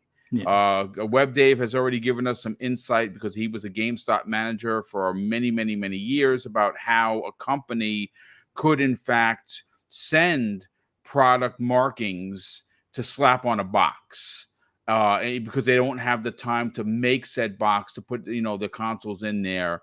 And that makes a ton of sense. Yeah. You take a Call of Duty sticker and you slap it on every Xbox Series X or S and says every Call of Duty now included in Game Pass. Those are going to fly off the shelf just based on the fact that people recognize that brand, right? Yeah. Where do you think Microsoft goes after this? Because they are already thinking about that. Is IO one of those important devs that they're currently working with? Like I said, I bring up IO specifically because IO is working on an exclusive game for them, and we saw what happened with Crystal Dynamics. They're currently working on Perfect Dark. And they are now owned by Embracer Group. Now, I'm sure because Embracer Group has a great relationship with Microsoft, that's not going to falter. And as I wouldn't be surprised if they stay on as the developer. But it to me, those two studios that went to Embracer almost were guaranteed to be gobbled up by Microsoft, not just for the incredible talent, but all those IPs. And I say only 300 million, like I have that in the bank, right? Oh, yeah, I got 300 million in the bank, so let's go. I'm just saying that as opposed to bigger deals that we've seen, I mean, it was a steal for Embracer Group, and it seems as if Microsoft would have. That's the change in the couch at Phil's place. What are your thoughts on this? Well, I think you're on to something with IO Interactive, and I'll also throw Avalanche in there as well. Yes. I think the whole deal, and people used to, use this as like a sticking point or a gotcha point to like Xbox and their studios, but that was their attempt at organic growth. Like they're now testing these teams that are very talented that are going to make things different than what their current studios are working on. And if those games checked all the boxes, they were critically acclaimed, everything, they met their High deadlines meta, and stuff like that. Mm-hmm. Yeah, they were more than likely going to get that special offer at the end. It's like, hey, you guys did a good job. Here's the offer on the table. Do you accept? Type of thing. And I think they got beat to the punch primarily because of, the ABK stuff going on in the background when it came to like Crystal Dynamics. But as we see, Blizzard can pick up stuff, so that might not be the case, going forward. IO might get picked up by Blizzard because it's eventually going to be part of the family anyway, type of thing. But in the grand scheme of things, IO Interactive makes sense for the same reasons, like what Kay Asante was saying with the GoldenEye and the the new James Bond game that they're working on as well. Plus the fact that they're doing that Project Dragon. I guess that's what Jez gave it the nickname of, as far as that project that they're working on. But I think they are on that short list of the next group of studios, because I think at this point, because even though knock on wood, everything goes according to plan with the ABK deal, I think Microsoft is going to take a bit of a break from looking at publishers and then just go for, a combination of talent and IP.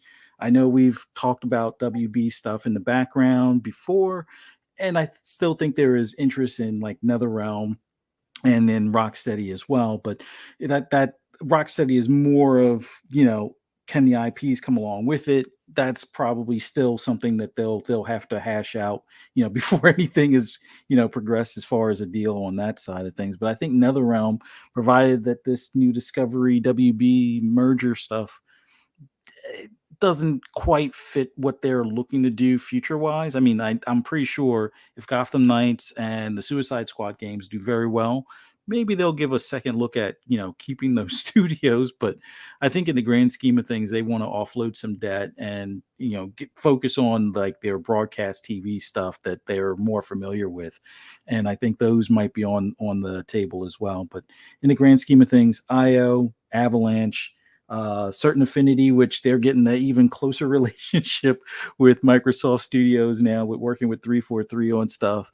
I think those are the individual dev teams that are high on the must buy list right now. Just like we have a must buy list for games, I think that's on Phil's list and the rest of the Xbox team on their next few moves. No, good stuff. King, I'm glad that you're back. I do want to pose. I want to paint a picture for you. You're a businessman. You're always moving and shaking with the monies. The world, not just we as peoples, but the world is in a financial situation where a gallon of gas is $5. Recession. Right? A box of cereal that was normally $3 is now $8. Ridiculous. Right? Housing is ridiculous. All of these things construct into when and how am I going to bring this back around? You take a studio like Asobo. Asobo has been very front facing about, we want to remain independent. We want to be our own people, right? We don't want to be under the the task of said ownership, right? After this ABK deal goes through, seeing the world the way it is, seeing how the cost of everything has skyrocketed, gaming cost, I would dare say, has doubled, even some cases tripled, right? So being independent isn't such a luxury anymore. It's a great theory, it's a great practice and principle, but is it a great reality? And I'm going to say no, it's not. Microsoft happens to be one of the richest companies.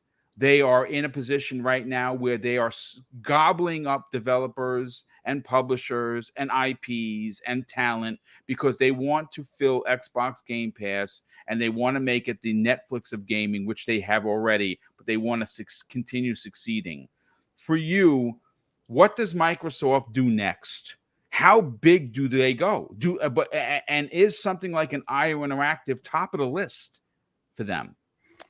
I think Microsoft is in a position right now with this last deal going through with Activision to actually dictate pace. They're not going to overspend, and they're not going to chase someone that doesn't want to be purchased. The Activision deal came like a overnight thing. Like, I believe it came through conversation.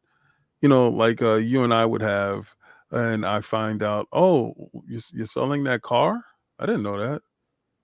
And then boom, I wasn't in the market for that car, but you had such a good deal, and I could pass it up. Yeah, I do like that car, and it just casual conversation went down. Let me run it to the wife. Let me run over here and ask my wife, and Satya got the call, and stuff went down.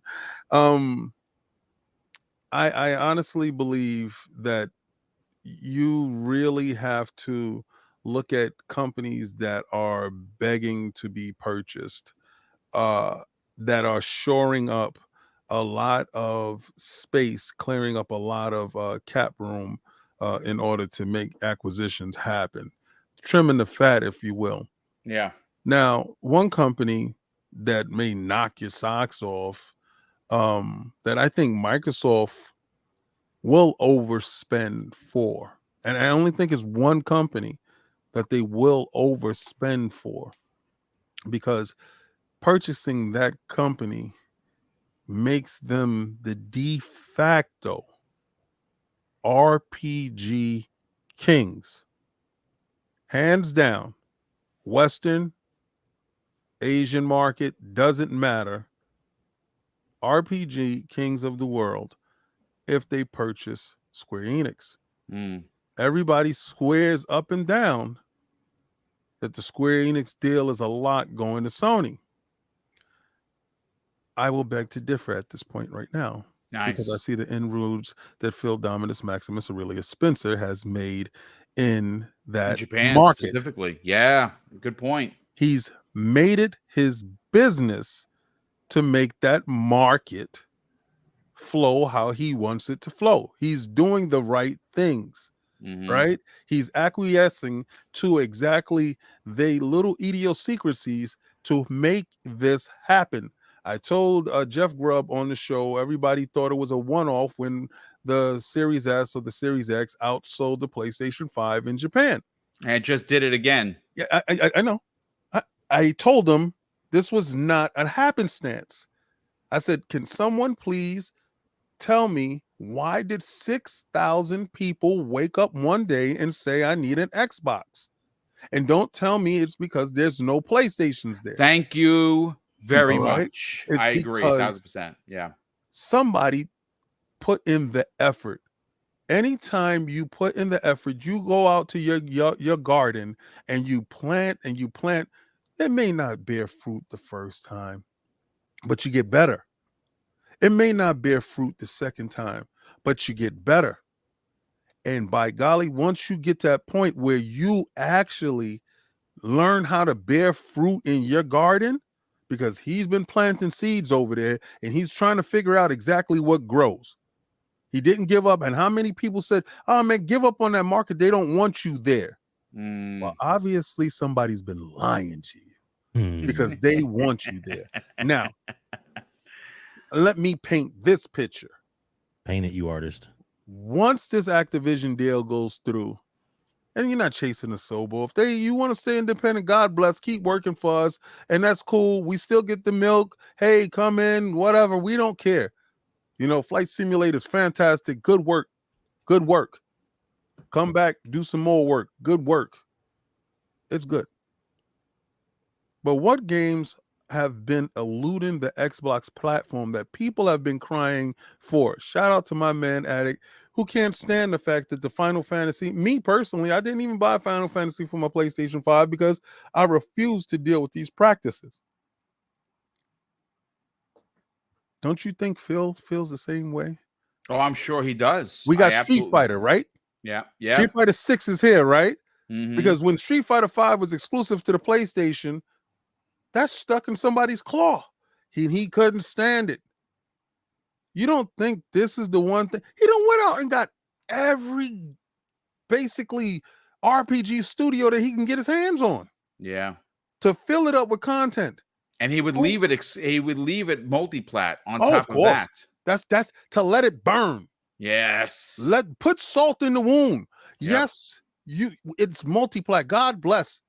But over here, we free, we good. Over here, if you sign up It's to a this smorgasbord program, of games for a very low entry price. Yes. and those won't ever go on their service. See, it's not about locking it off of the PlayStation. It's about locking it out of their service and to put it on your service. This is a service war now. It's not a console war. It's a service war. But I think the next thing on his radar, and this may be pie in the sky, and y'all like, King, you reaching so hard, you missed the fantastic this morning. I hear you, but I'm 97% right all the time. That 3% That's a high is for the percentage. bushes. He's going to do it.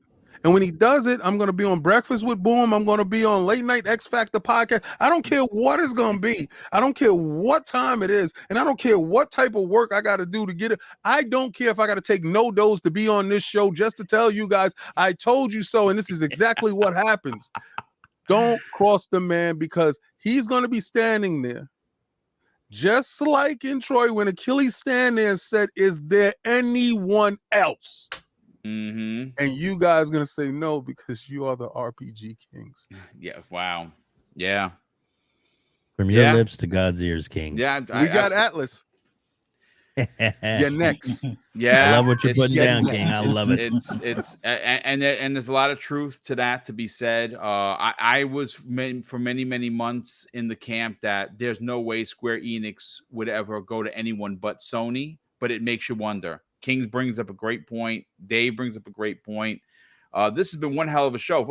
I feel sad closing it out. We're at 480 people here, damn near 500 people. I see a lot of new names here. If you're finding the channel for the first time, please consider subscribing and helping us get to 12K. We're almost at 11.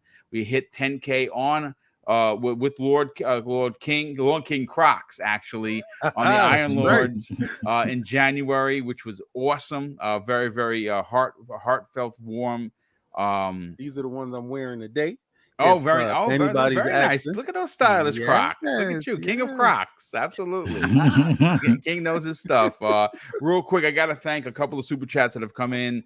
First of all, we got a new channel member, which is awesome. Coachman2236. Thank you for becoming a channel member. JD Gamer, who has always been a huge contributor to the channel, dropped several super chats. The first one of $10.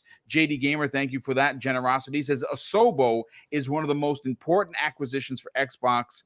They has to get done ASAP. The flight simulator tech is so advanced. It's so useful to other studios and other parts of the business that Microsoft needs it. I absolutely agree there. And obviously, we do have coming at the end of the year into Xbox Game Pass is, of course, the follow-up to their breakout title. Why am I forgetting the name of it?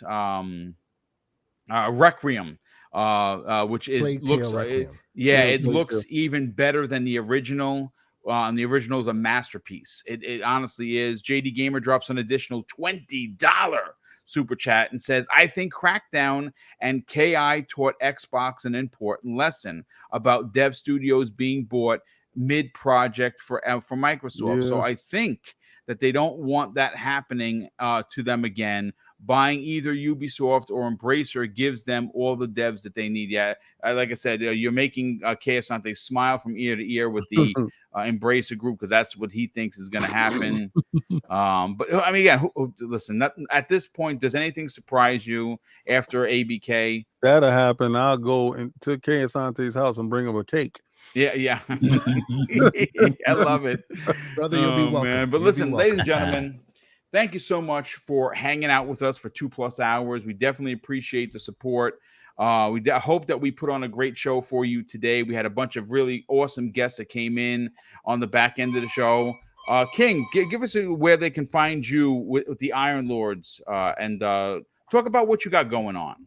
Well, this Sunday we are off. It's my birthday weekend. Yeah. Happy birthday. Thank you, sir. Happy birthday. Thank you. You can find me on Twitter at KingDavidOTW. That is my gamer tag name that's on the Microsoft platform. My gamer tag on the PlayStation is Xbox 360 Lover 01. Find me there. If you see me, it's the one with the little monkey icon, because I love Ape Escape. I think Ape Escape is probably one of the most underrated games, and they better bring it back. DualSense Ape Escape, I would go bananas for it. Yeah, literally. I love Ape Escape. Ape Escape is good. That's a classic Sony IP. That's what started it all for me. That was the 3D world for me. That and Jumpin' Jack Flash. You can catch me at lordsofgaming.net. That's our website where we have a ton of writers doing all types of pieces. Come check us out. It's fantastic stuff there. And Iron Lords podcast, Sundays at 1 p.m., where you can catch Lord Cognito, Lord Attic, Lord Sovereign, and myself, along with some guests, some devs, some important people like Mr. Boomstick, showing up there. And we talk all stuff video games. It's not an Xbox podcast, it's a gaming agnostic podcast. Yes. But you would think that it's an Xbox podcast because my vocal clownish mouth has always championed Microsoft to the death. I love it. All right. You got the hardware. I love it. I listen, I love the platform that I champion, and it's all in good fun, guys. Remember, at all times, treat your gaming brothers and sisters with respect, because we have a similar tie as video games, and video games is made for fun and sharing. So I thank you, Boom, for having me on. Thank you. Fantastic. Yes. Asante, Fuzzy, I always love you, my brother. Thank you guys for having me on today. Yeah, definitely appreciate you being here. Real quick, Abacab72, who's been a channel member for 7 months, says the only major problem with Microsoft getting ABK too early would be that they would have to work with Bobby Kotick until next June, when he supposedly leaves. I think that he's gone the minute it's done. They're gonna give him he'll be on vacation. Yeah. How many CEOs have been sent to Bermuda? Yep.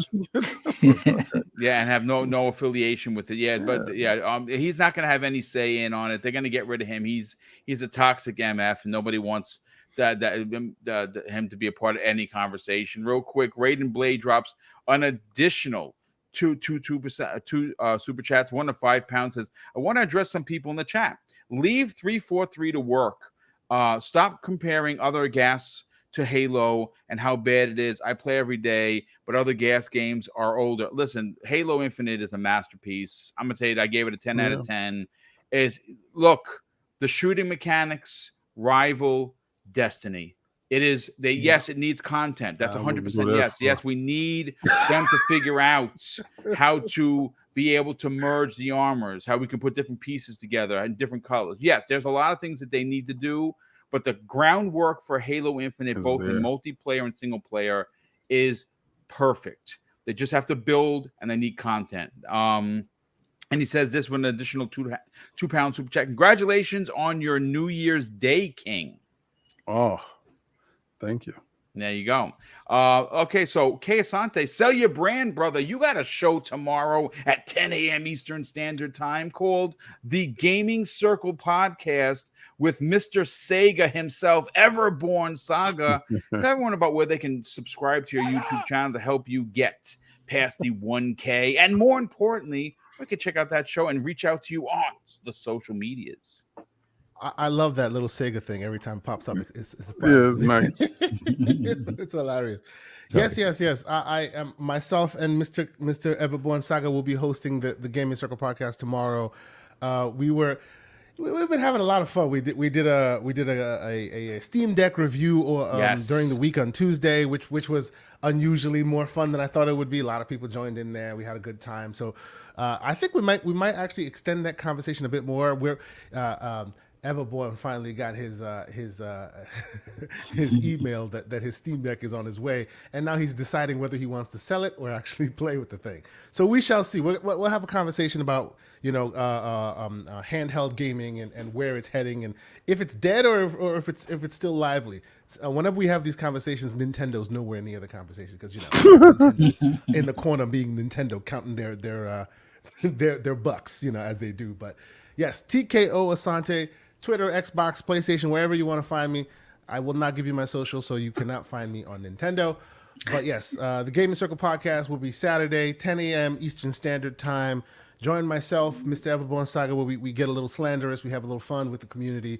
And we like to enjoy ourselves. And actually, this couple of weeks now, we've been giving away a lot of game codes. We've been doing some spring cleaning. So if you have room for PC in your life and you want some codes, we have a lot of PC codes, and we tend to drop those in our show. So come join us and come check it out. And I think you'll find yourself having a good time for a Saturday morning. So hope everybody has a good day, and we will most likely talk to you guys again soon. Absolutely. Black Ronin 357 says, "Happy Born Day, Brother King." Today's your birthday? Well, tomorrow. This But weekend. thank you. Oh, it's tomorrow. Yes. Okay, so Happy all right, birthday to the king. early Yes. happy Thank you. birthdays. Yes, no podcast on Sunday. No, listen, nothing wrong with that, brother. You got to enjoy yourself for sure. Web Dave, like we said in the opening, you got a big interview, and obviously King David's interview was absolutely amazing. You got a big one that's launching on July 4th, so you have something to listen to, folks. While everyone's eating hamburgers and hot dogs, he's got you covered. Sell your brand, Web Dave. Tell them where they can check out your incredible interviews, which have been phenomenal, and what you got going on July 4th. Thank you, sir. I appreciate that. All I can say is awesome. Thank you so much for King David and for Kay Asante for joining us today. It's any chance I ever get to talk with you guys, it is a blessing. And another big blessing for me is that every single member on the panel that's here right now, I have interviews up on my YouTube channel. So please go check out their interviews. Every single one of these creators is amazing and have a great story to tell, and that's what we get into. And 4th of July, we have a special for the 4th of July. We have the one, the only Colt Eastwood. Nice. And, that is a let me tell you, we get into the weeds. There's a lot of things about Colt you didn't know, and we get into his music, we get into the jobs and the careers that he's had, and some really interesting things, as well as gaming, and so the mystery behind his trip to Microsoft's studios, that people, what people were thinking that was going on. So a lot of good stories back there, some really good in-depth and things, and Colt was great. And again, Boom, thank you so much for having me on your show. It is truly a highlight of my week every week to be here with Breakfast with Boom. Thank you, sir. Yeah, well, thank you for being here. And last but not least, Fuzzy Belvedere, sell your brand, brother. Tell everyone where they can reach out to you on social media, but more importantly, check out and subscribe to your YouTube channel. Well, just want to thank you for having me, and thank you, King, and thank you, Kay Asante, for joining us. It was awesome having you guys on here, and to everyone that watched us in the chat and those that will catch us later on. For anybody that wants to hear my ramblings on anything gaming related, just follow me on Twitter at Fuzzy_Belvedere. My YouTube, same thing, Fuzzy_Belvedere. You can also find me on the Xbox Ultimate podcast at 9 p.m. Eastern time tonight. on Fun Speculations channel on the Shop Nice. Podcast at 9 p.m. Eastern Standard Time on PTK Blam's channel, and on Monday on FSP, also on Fun Speculations channel at 10 p.m. Eastern Standard Time, and then right back here again 10 a.m. next Friday on Breakfast with Boom. Love doing this. Yeah, well, thank you very much. And Raiden Blade drops an additional £2 super chat. Thank you for the incredible generosity. He says, Callisto Protocol, Game Pass, day and date. I wish. I think you have a better shot of Dead Space. I said because I think Callisto Protocol's marketing is with Sony, with the PlayStation, and I don't think they would allow it to be on Game Pass, but though that would be dope. But listen, ladies and gentlemen, thank you so much for being here, helping us continue to grow Double Barrel Gaming. Of course, like I announced several times, the third Breakfast with Boom in July, Mrs. Boomstick and I are doing a $400 giveaway, 8 $50 gift cards, 4 up front when we start the show, 4 on the back end of the show. And all you got to do is be in the chat. If you're in the chat and the picker grabs your name and puts it out there, we will give you your prize of $50 gift card to anywhere you want, Xbox, PlayStation, or Nintendo eShop. And for all of our international viewers, don't fret, because we will get you that $50, even if it costs us a little extra. Everyone is included, even if you're in the UK, even if you're in Israel, even if you're on the other side of the world. There are so many different cash apps. Mrs. Boom and I have already said that we will pay the transfer fee in regards to the currency if it's more, and if there's any taxes or transaction fees, we will cover those as well, so you get your full $50 in your home currency. Not a lot of podcasts do that. We pride ourselves in making sure that if you support us, we want to make sure that we support you. And of course, thank you for all the super chats. Those are what power the giveaways. And then we tuck the money away, and when we do these big giveaways, we do them big. So a big shout out to everyone. Stuff Sean, I didn't get a chance to say hello to you and type your name. Hello, and thank you for being here as always. And if I missed you, I apologize. I do like to physically say hello to everybody. But I am going to close out today's show with something that is important to me, folks. Hopefully one day it'll be important to you. And that's something that my dad taught us when we were kids, and it's been something that stuck with me my whole life. He said, Craig, treat others how you want to be treated, and also doesn't cost anything to be nice. You live by those rules, son, I can guarantee you're going to have an awesome day. So take care, everyone. Have a great weekend. Be safe, and we'll see you next week on the newest episode of Breakfast with Boom.